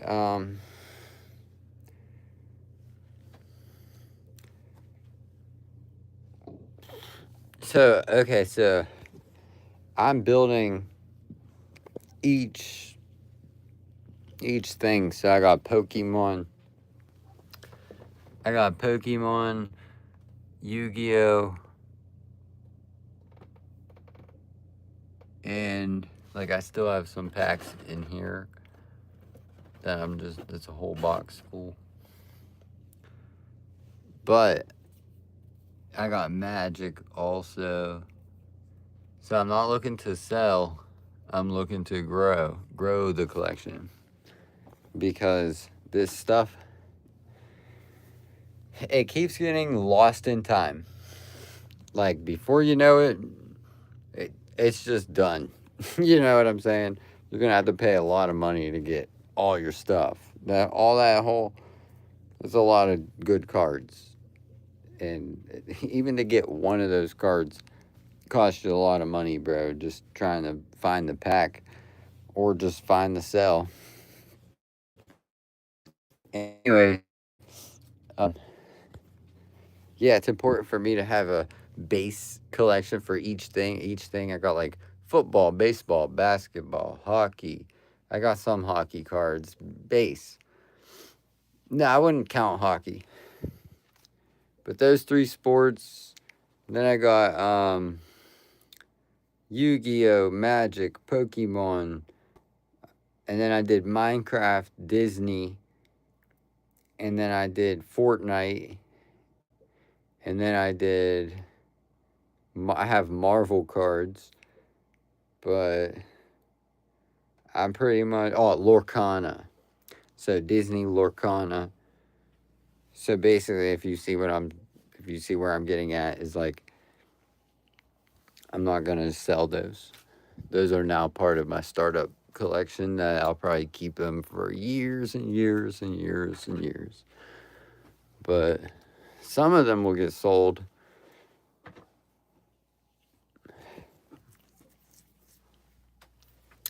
And that's how it works. Like my first bunch of basketball cards, I found a box sitting on the floor at my friend's house, and I say, "Yo, that's crazy! Some basketball cards." And I gave him $15, and he gave me a bunch of basketball cards, and I still have them today. Like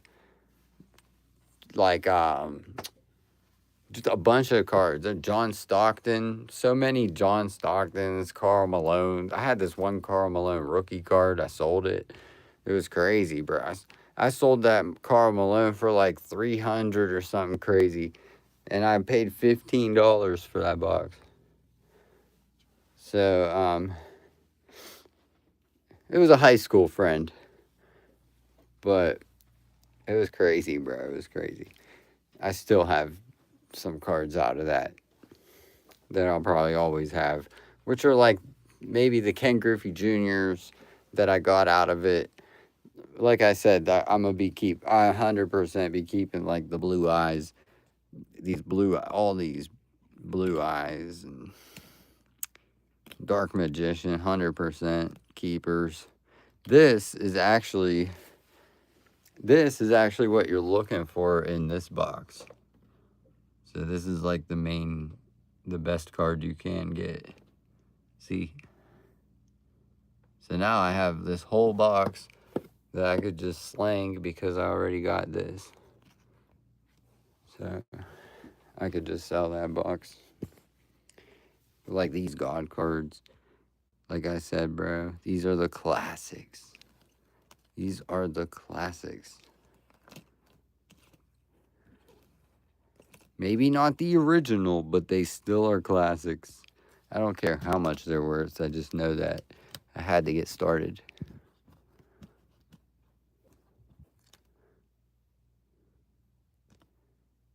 I like what I see. We're still going to be looking and opening packs because I need to find a ghost rare. And that's what everybody's looking for, the ghost rare. That's going to be fun. We'll see, like, next Yu-Gi-Oh set. Maybe I'll try to get some cards. Yeah, bro, I love collecting cards. You don't even gotta, that's what my eBay is, keeping cards. My eBay is called Keeping Cards. I'm gonna be keeping them. They're cool. Trust, bro, trust. Something about like, I was a kid. I remember being just a kid and loving this exact artwork.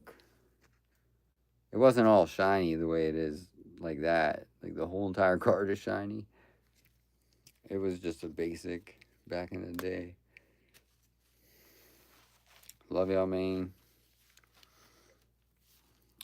So, Oh, well, good for you, Ted. That's what I'm talking about. You said you started collecting silver. Bro, I thought about, like, what if I wore a whole entire gold outfit? Like, just an entire outfit of gold.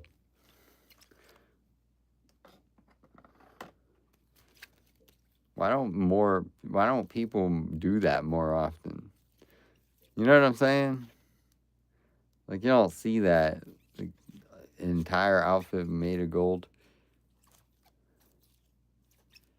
I said, why don't people do that? I don't, even a celebrity, I don't know. Or what? No, I meant like, hi Jesse. What happens if your cards blow away?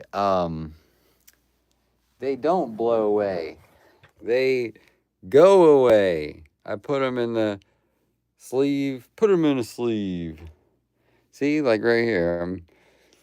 I'm about to prepare these to just get thrown away in the garbage. Just joking. Good question though. They can get blown away. They might get damaged. That's your answer. Great question. They might get damaged.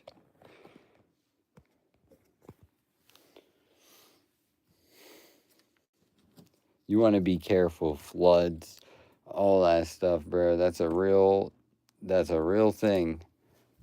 Flooding and all kind of different possibilities to damage your collectibles and stash.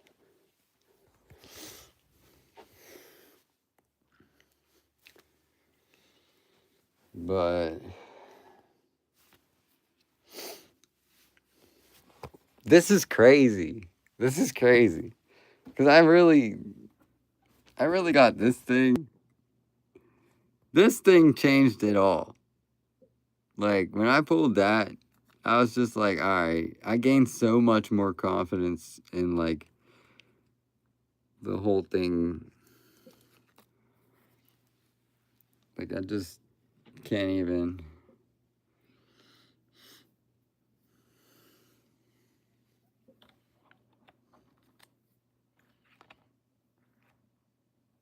So here's this, if in case you don't know. This is the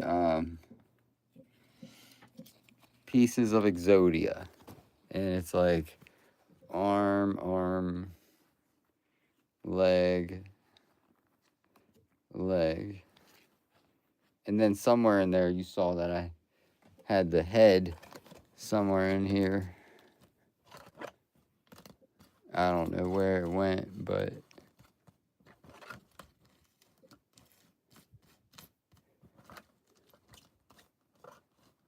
buried, brother. He hooked me up, gave me so many cards, bro. So many. Told him, yeah, I'm probably gonna be sending you random money because of it. I mean, he didn't like supercharge me. That's the thing. That's what I'm saying.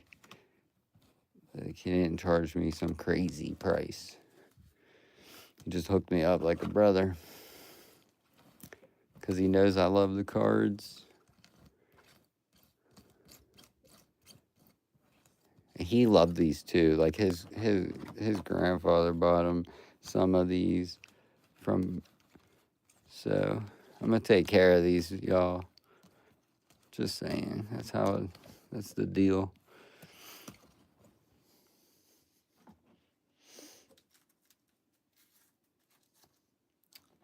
Hold on, though.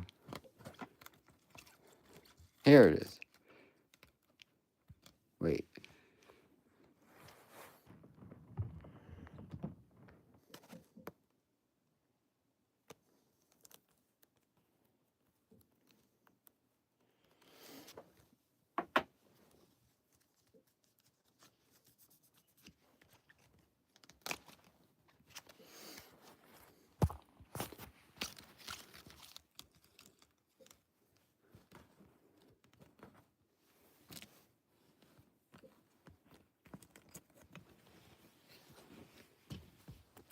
Boom. Exodia. Goes like this.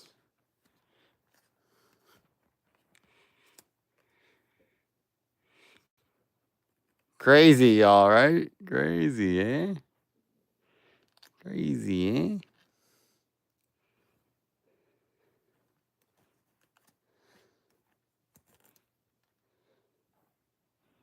Oh my gosh, it looks creepy when you put it together like this. Oh my gosh, it looks too creepy.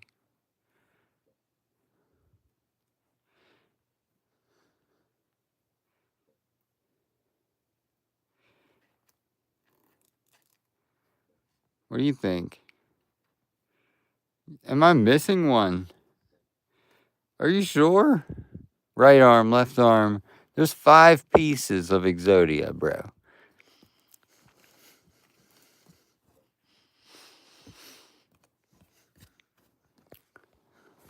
There's only 5 pieces of Exodia.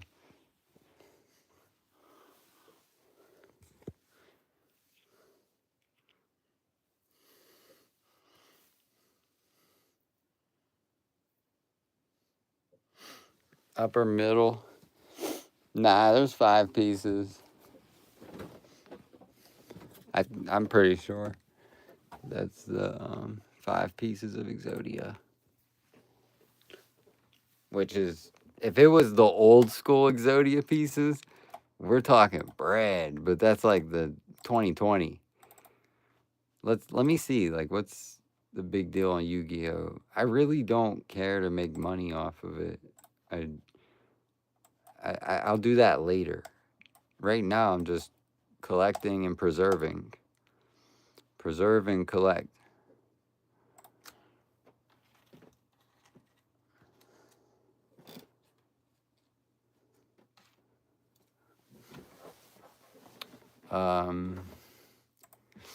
Exodia. I bet you it's like $1 million for like some of these pieces are probably like 600K. Maybe. Exodia PSA 10. Oh my gosh, oh my gosh. Maybe. Nah, I'm just off, bro. Just horrible. Let's see. Highest price. Yeah, 50K. I wanted to utter that out. I wanted to be like, 50K. But they want like 10,000. They want like 5,000 for some of this stuff. Can't really tell where the prices are at because a lot of people just overprice it. So it's confusing. 25.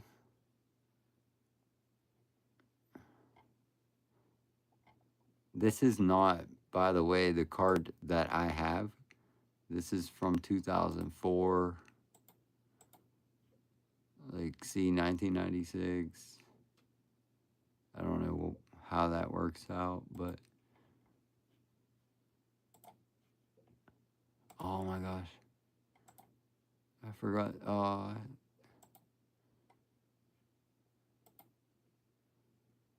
So, yeah. But yeah, here's the 5 pieces. 2022. They want like $1,000.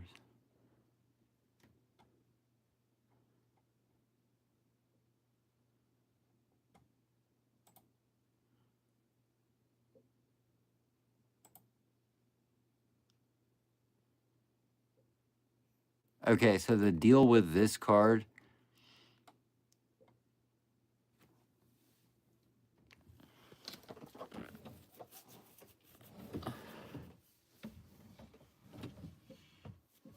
It's all what sold already. If the adventures just stop talking, bro. I don't know, bro. You're talking crazy, bro. You're saying like if the Pokemon market crashes before I go further, I'm just saying you're like trying to poke and push buttons and get. I'm just trying to let you know you probably have no idea what you're talking about. Pokemon probably won't crash. And let's just say, like, if it to answer your question, I will not care because I like the cards. So I'm not gonna be upset if you lose all your value. I don't like. I just please. I get that.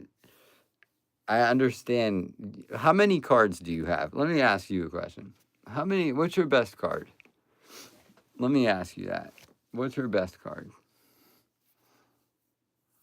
You're being real? All right, I'm being real too. What's your best card?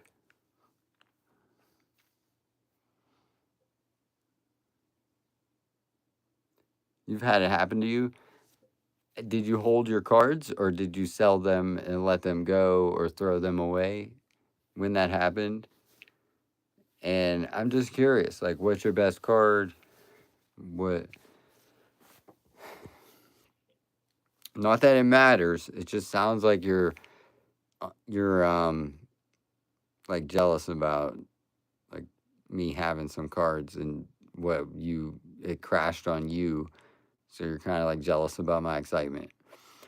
Because I'm overly excited, right? Would you say that? Yeah, I'm a little overly excited about some cards, but I'm always happy regardless. I'll be happy anyways, no matter what happens.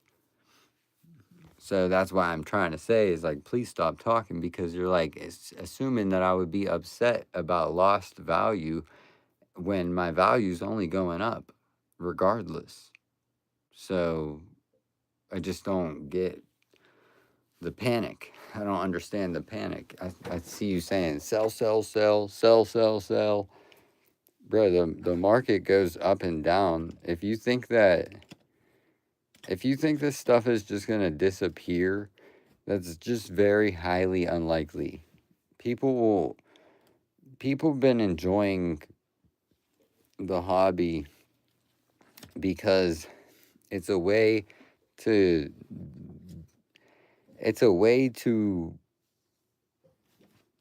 have something tradable and also something that brings you joy. So like just seeing the shiny in your eyes like brings a lot of joy to your eyes. It's just like looking at these shiny cards and just in general, it's just fun, bro. It's just nice. You know what I mean? Shiny, it's like gold. A little bit. So yeah, you sound real jealous, bro. I don't know what to say. Or something about it. I don't know what word to use, but you're being a doubter. And you said it's artificially inflated. Bubbles pop. But low key, you probably would have a tough time putting $1 down to become a member on my channel because the bubble might pop or something. Like you just don't have $1. So like think about that before you talk about, would you be upset if the value crashed?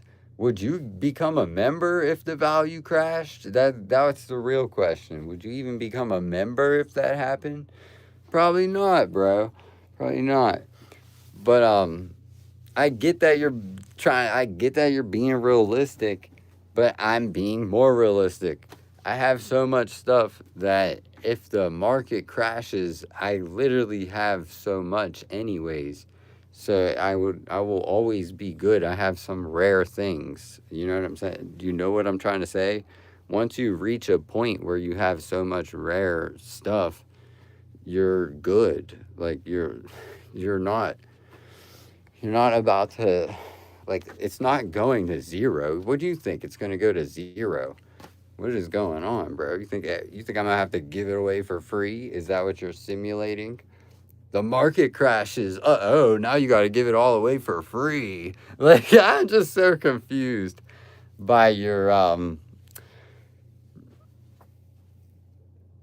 No, I'm not taking this sideways. You're just dumb, bro. That's what I'm trying to say. Just stop talking, bro. You're dumb. I got a card probably worth more than your entire life. I'm just saying, bro. Whether the market crashes or not, I have a card that's worth more than like all that you have. I don't think you get the ideas that I'm trying to tell you. I would not care. I'm not taking it sideways. I would not care, and you shouldn't even be thinking like that. That's how you. That's why you. Like, you shouldn't even be thinking like that against my favor. It's really weird. Yeah. I had in sports cards and memorabilia what you have in Pokemon. Okay, and excuse me, because I get it. I get it. But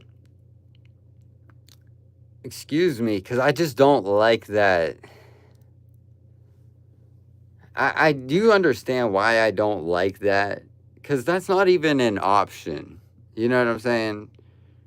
If it happens, if it happens, who cares? That's the answer. Okay, you understand that? The sports market crashed. I have some sports cards that crashed, bro. They're sitting in the other room. I was just talking about them. Them sports cards sat in the other room. I moved to Pokemon. Why didn't you go to Pokemon? Didn't you see everybody doing it? Go to Yu-Gi-Oh! It's coming up next. You gotta just keep your eyes open. Be aware. If Pokemon crashes, what do you think's gonna happen to sports?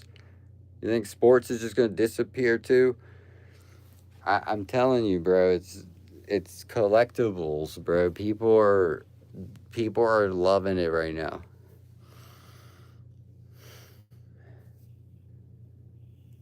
Strike while the iron is hot. Bro, that is just. What happened to your sports cards there? I didn't mean to make stupid comments to you, because I mean I do believe I have some rare stuff, but I really hope that you're doing well in life regardless. I don't care from my rare stuff. I could care less about that. But so what happened to your collection?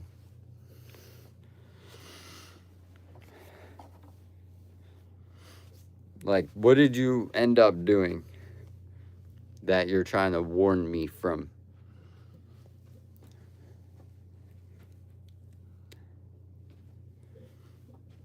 Like, you see me having fun collecting all kinds of different things, and you're like, sell it, sell it, sell it. Sell it. I'm like, what the fuck, bro? Let me have fun, fun, fun, fun. Like, it's not about money. It's really not about money, and that's how you get the most of it, when you make it not about money. Your sentences fucking suck, bro. Please, brother, stop talking to me. Sentences are fucking ass, bro. Type something, man. Type. Those markets tanked. I have no clue what the fuck you're talking about, bro. You have to take an English class. What markets? What are you talking about, dog? What are you talking about? You not understand why? What the fuck? Say a normal fucking sentence. Read more. Type more. You type more. You ain't even making no sense. I asked you what's the best card you had, and didn't reply to that. Then you said you taking this sideways now. Brother.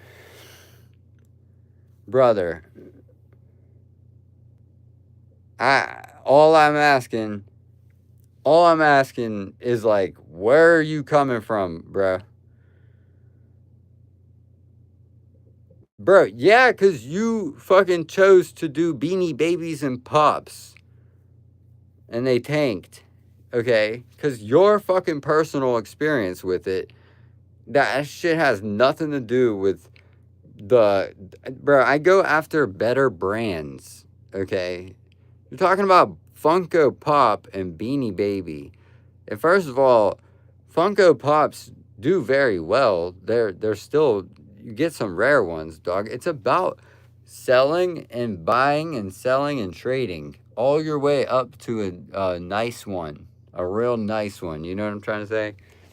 So, like, for example, all those cards I just got, I will probably find the cool ones and consider trying to trade up for one that trade around and stuff, bro. I don't see it, bro.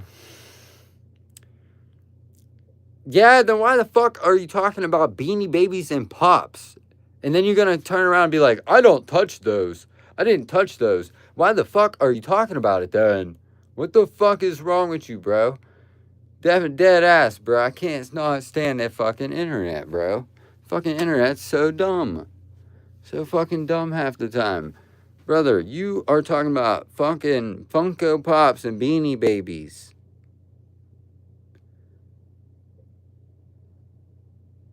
You just don't want to see what, bro? Let me tell you something, bro. I have fucking more subscribers than you'll ever have in your fucking life, bro. In your fucking life. Okay, let me tell you something. You have fucking 29 subscribers. Shut the fuck up. You know damn well that shit is not worthless, bro. I post some fucking videos and get 1 million views off of that shit. I'll be making money regardless. Burn it. Make money. What the fuck are you talking about, dog? You have 29 subscribers. What do you have to say about that? Huh? The fuck is wrong with you? I have more subscribers than your entire fucking family. What the fuck is wrong with you? What do you have to say about that? More than your family. It's a new channel that is ass, okay? You just don't want to see it. You don't see what I see. I see you with 29 subscribers talking shit. I have thousands more. 29,000 more. What the fuck do you have to say about that? Be honest. And let me tell you about that. Why am I talking about that? Because that fucking number hasn't moved all fucking year. I'm still here. Am I still here, though? Am I still here enjoying it? Barely, because you're here. Makes a lot of sense, bro. Makes so much fucking sense. Because you're fucking here. Wait, like a fucking witch prowling for some energy. Get the fuck outside and do some shit. The fuck's wrong with you?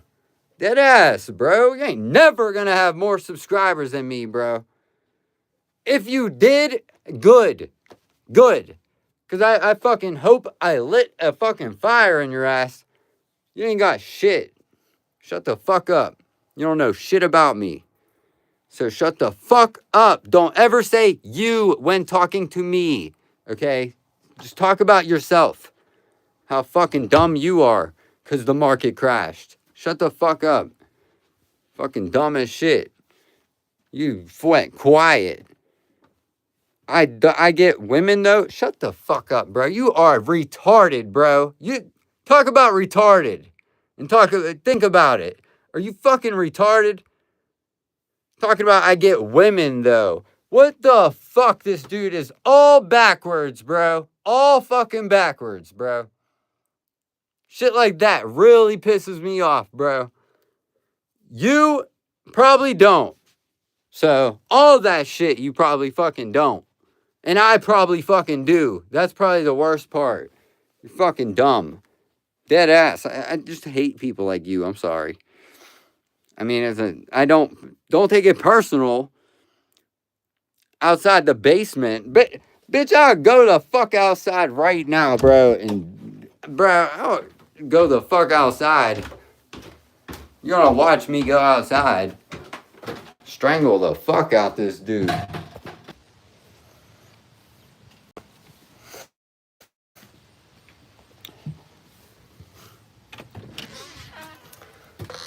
Alright, you got me.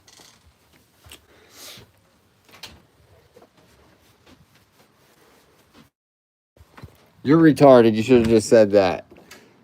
Like dead ass. You're just fucking autistic or something. Just tell me that. Are you autistic? That's the question. Buddy? You think we're like friends or something? You could call me buddy. Why the fuck is the basement of this house worth more than your fucking house probably? That's the question. Why the fuck would the basement be worth more than your house probably? You know how much it costs to have a waterproof basement? Is your basement waterproof? Probably it might not be. Probably not. Probably not. Shit, you probably it is. Oh. Okay, well let's fucking box down there, boy. What the fuck you gotta say about that? Let's fucking box. You're fucking dumb.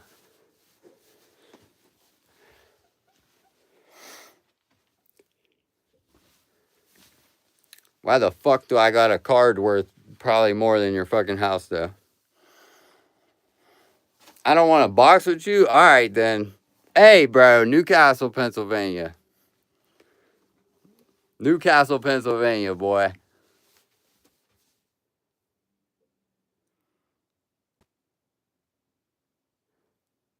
You'll knock me out one punch? I'll have you buried, brother. We'll fucking kill you, bro. We will. We will fucking murder you. So, come on, bro. Come on. Newcastle, Pennsylvania is where you're fucking dead. Dead ass, bro. You think... Alright. Alright, then. Let's set something up, then.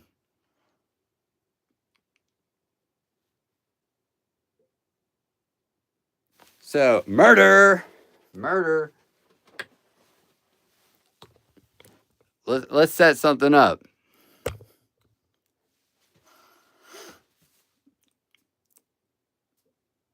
You gonna knock me out? I'm gonna fucking bury you in the cornfield.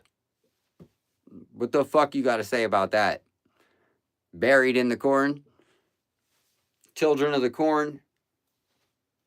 Fucking retard. Shut the fuck up. Don't come here trying to bother me. You will fucking die, bro. I swear to everything that I fucking love. It could be this fucking day, this fucking week, this fucking month. You will fucking die if you ever fucking try. Okay? Could be any day. Pick your fucking funeral. Okay? Until then, we can... no. So, okay, so you're fucking dead, period. That's about it. Is there anything do you want to still meet? Do you still want to meet? You're a fucking internet tough guy in the fucking comments like you won't be buried and not show up to the next live. You're a fucking retard. Yeah, I can see the fucking retardedness in your comments, bro. It is truly ill. Okay? You're trying to flex on me like you're not a fucking fan. You're a fucking fan, bro. Shut the fuck up or get buried. Like, what the fuck don't you understand about this shit? I wouldn't say that in person. Bro, we are going to have to get to the bottom of this. If you have a problem, come to my city and we'll take you down the train tracks. Period. What the fuck do you think this is, bro? I really don't think you... Bro, you're fucked. If you ever do that shit, you're fucked. I would be shaking in person. No, bro. I don't think you understand. Your fucking face would be completely shattered with bullets. Like, your whole entire fucking head will be mushed and squished. And like the Holy Spirit. Your entire face will go fucking missing. I don't think you understand that. I'm talking about I'd be shaking. Brother, I already got the Second Amendment. You're fucked.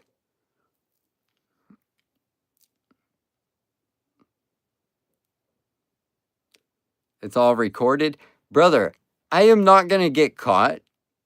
And second of all, we're having fun on my live stream.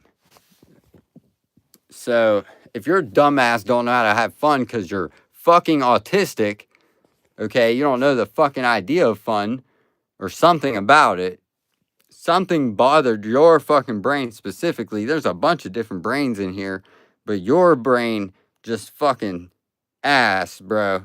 Ass. Don't ever fucking come near me. I'll cut your fucking head off, brother. It ain't no fucking joke, bro. You better have a damn weapon looking for me like a hunter or some shit. Dead ass, bro. Train tracks. Run this dude the fuck over. You'll be left on the fucking train track, bro. I swear to God. Swear to God, bro. We just toss this dude on the fucking train track.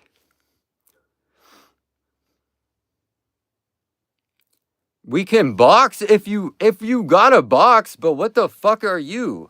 You need fucking 50,000 subscribers if you want to box. Dead ass. Let's figure this shit out. Do you want to box or do you want to die? Go get some subscribers and come back, bro. No problem boxing you. Get some fucking subs first. All right, take your time. What the fuck are you rushing for? Brother, don't nobody know you. Shut the fuck up. I'm kicking this dude out. Nobody even knows this dude. Go get some subs and come back. You're a jiu-jitsu fighter. Great, dude. Who the fuck gives a fuck? I'll jiu-jitsu you in the fucking head. You're fucking dumb as shit. One punch in your fucking nose is done. You're a fucking retard, bro. You think jiu-jitsu's gonna save you? You're fucking dead. So, I think jiu-jitsu's gonna save you. You're fucking dead. So, I just think it's funny. The best part is, yeah, brother, you ain't gonna have fucking no subscribers after this. That's my favorite part. You're gonna sit there and laugh like you ain't jealous of my entire fucking life. Being even in the basement, you jealous as shit. Just like crazy, bro. You'd be jealous no matter fucking what. You'd be jealous if I told you how many girls I was with. You're fucking crazy.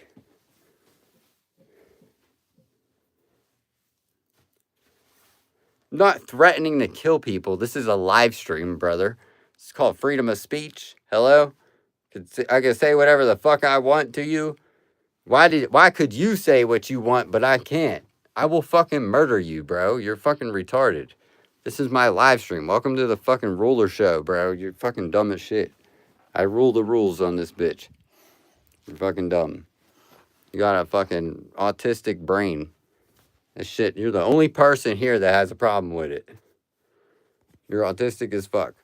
Something about it. I don't know if it's autism or just retardism or what the fuck it is with you, but your ass could not just like... Your ass was asking weird ass questions. So... I'm not pacing around like I'm scared, bro. I'm just laughing at you. I'm painting the future.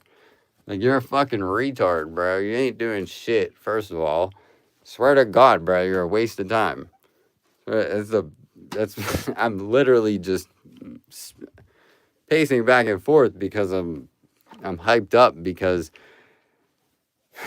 haters like you, like, I don't even need food, bro. I just fucking eat that shit like it's fucking energy. Like, I literally don't even need food. I just fucking eat up your entire fucking energy existence. You're fucking done. Don't get cancer or nothing. I'll tell you that. How old are you?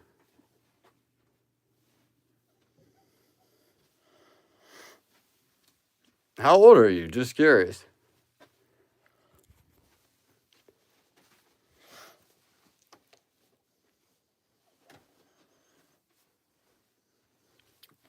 What's wrong with autistic people? Even they would have a problem with this dude. Shut the fuck up. It's not because he's autistic. It's just explaining what he's doing. It's an explanation of what I'm looking at, bro. I'm looking at somebody autistic as shit. Dead ass. Shit's funny as fuck because he got no profile picture, but think this shit is fucking hilarious. I don't weigh 130, so that's the thing. Like, you're probably shorter than me. That's the best part. Probably shorter than me. You don't understand. I would still break your arm. I have a fucking idea how to break your shit in half anyways. So you think I'm scared of your little fucking moves? I'm either stabbing you in your fucking head, shooting you in your fucking head, or breaking your fucking bones. Either one, you're fucking dead. So... You're 6'2"? Bro, that's like fucking this taller than me, bro. Shut the fuck up. You're dead. Fucking talking 6'2". I'd be afraid of you. Brother, I'll fucking punch you right in your shit. You're a fucking retard. Shut the fuck up. 200 pounds? You're way too fucking fat, brother. Shut the fuck up. Shut the fuck up. You couldn't even fucking move around in this bit. You shut the fuck up, bro. Shut the fuck up. Your ass couldn't even fucking fit in this room. Fucking retard. Fucking retard, bro. This dude's 200 pounds. Acting like I'd be scared of somebody 200 fucking pounds. Are you fucking crazy? You think I won't go around and strangle your ass? Are you serious? Wrap my arms around your head? Are you serious? What, do you have a neck? Let me ask you a question. Do you have a fucking neck? Because I'm wrapping arms around that shit. You're done. I'm telling you. No matter what, bro, you're fucked. You notice one more thing you should know. I'm talking, you're typing. How does that shit make you feel? Makes you feel fucking dumb. You're sitting there laughing. Nobody can hear you. Nobody can fucking hear you. Autistic. You think this is your show. Autistic. This is not your fucking show, bro. Shut the fuck up. Oh my god. Alright, bro. We're gonna ban them. We're gonna ban that dude. You gotta get some subs, bro. You gotta come back with get some subs, man. Shut the fuck up. Dumb as fuck. You need to go live. That's what you need to do. You can't even go fucking live. Such a fucking dumbass. Your whole career would be based off of me. You're a fucking idiot. You're literally fucking dumb, bro. That dude's 6'2", grown man, 200 pounds, he said. And he's gonna fucking cry tonight about SRtheRuler. He's gonna have me on his fucking mind tonight. Like a fucking weird ass dude, bro. Dead ass. Can't even make that shit up. That dude is a grown man talking about, I'm about to go to sleep. I'm about to lift extra weights tomorrow. Cause SRtheRuler, bro. SR. I'm about to lift extra weights. I'm putting extra meat on my sandwich. Yeah, I got a streamer talking about me. You're fucking dumb. Be found in the train track. Dead ass, bro. Dead ass. Homie just told me today, you got a problem. Come down here. Come down here when you got a problem. You're fucked. Tell you that. You are fucked. Dead ass. Not that I think you would even try. I'm just saying that you are technically fucked. If you think that I'm out here to be your little fucking punching bag or something, sure, we can box your fucking head off the pavement. But I'm saying, we ain't doing that for somebody with 29 subscribers. It's fucking wild.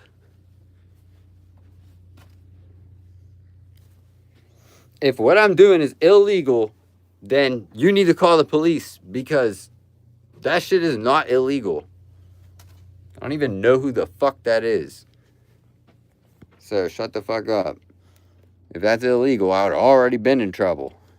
Your dumbass is just gonna report the channel like that, like a little fucking rat, like a fucking rat, jealous over some fucking cardboard and shit. What the fuck rat type disease do you have? Watchophobia. This dude's afraid to watch. He's a fucking weirdo. Mad because I got fucking rich. What the fuck's wrong with this dude? That's what I'm saying. Like, I could see if you have no fucking backup plan or some shit, things ain't going your way. That would be about the only reason you'd fuck with me. Other than that, if you're doing good, I'm doing good too. So shut the fuck up, right? Isn't that right? I know that's right, brother. You would, if you were perfectly fine, you would have no fucking point stepping to me, trying to talk trash. You must have some shit going on. The fuck? You think this shit is fun and like all dumb as shit? You think nobody, just because I don't see your fucking profile, I can't see your face? I can see your face right now. Trying to log in on a different account or some shit. Hey, what's up? Have a good day. I'll be right back, though. We'll be right back. But that's funny as shit, bro. Somebody with 29 subscribers tried to make fun of me. Bro. Tried to challenge me and everything, brother. That is fucking crazy, bro. That's like a king. That's like a king, and there's some fucking random dude in the street. And he's just like, I challenge you, king, to a fight. And the king is just like, brother, someone get this dude the fuck out of here, bro. Someone fucking put him in the grinder, bro. Shut the fuck. This dude is retarded, bro. This is my live stream. If you have a fucking problem with it, leave. He's trying to give me advice that I did not need. The fuck are you talking about? You know what I'm saying? You feel me? That boy is fucking massively dumb as shit. That's all I gotta say. If I can't say retarded, I'll say massively dumb as shit. Because even that's offensive to the people struggling to put that dude in that category. He knows better. That's the problem with that dude. He fucking knows better. So, he knows his ass is talking trash. Literally has nothing to prove. You think I believe a single thing he said? Bro has no fucking picture. Shut the fuck up. You think I would believe anything a person with no picture is saying? 29 subscribers? The fuck is wrong with that dude? I guarantee he's dead. I guarantee he's dead. Guarantee. Go be dumb enough and retarded enough to go looking for me, bro. Be retarded enough to look for me. ARs, everything, bro. You're fucked. You're fucked. So, be retarded enough to look for me, boy. Chop, chop. And we're out. Find this dude in the fucking bushes. Or something. I don't know. That dude's fucked.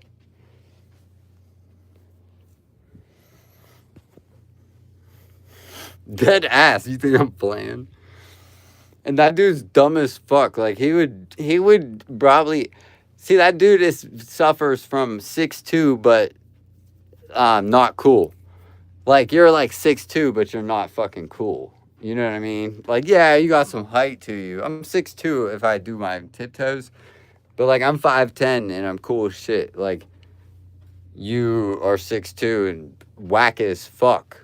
I'll tell you that. You're, like, fucking this taller than me, bro.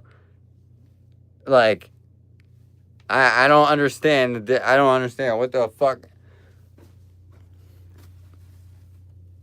So I'm saying... He suffers from being 6'2" and whack as fuck. That's about it. Being over 6 foot, but you're whack. Literally.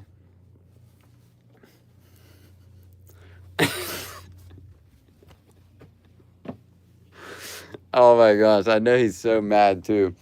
He takes it so personal, but nobody knows who the fuck this is. He's probably calling the police. Nobody know who the fuck he is. So, that's a good one, man. I always like that one. You come here trying to bother me, I tell you I'll fucking murder you a bunch of times, and then it comes to the police and they're like, well, you shouldn't have been there in the first place. Fucking retard.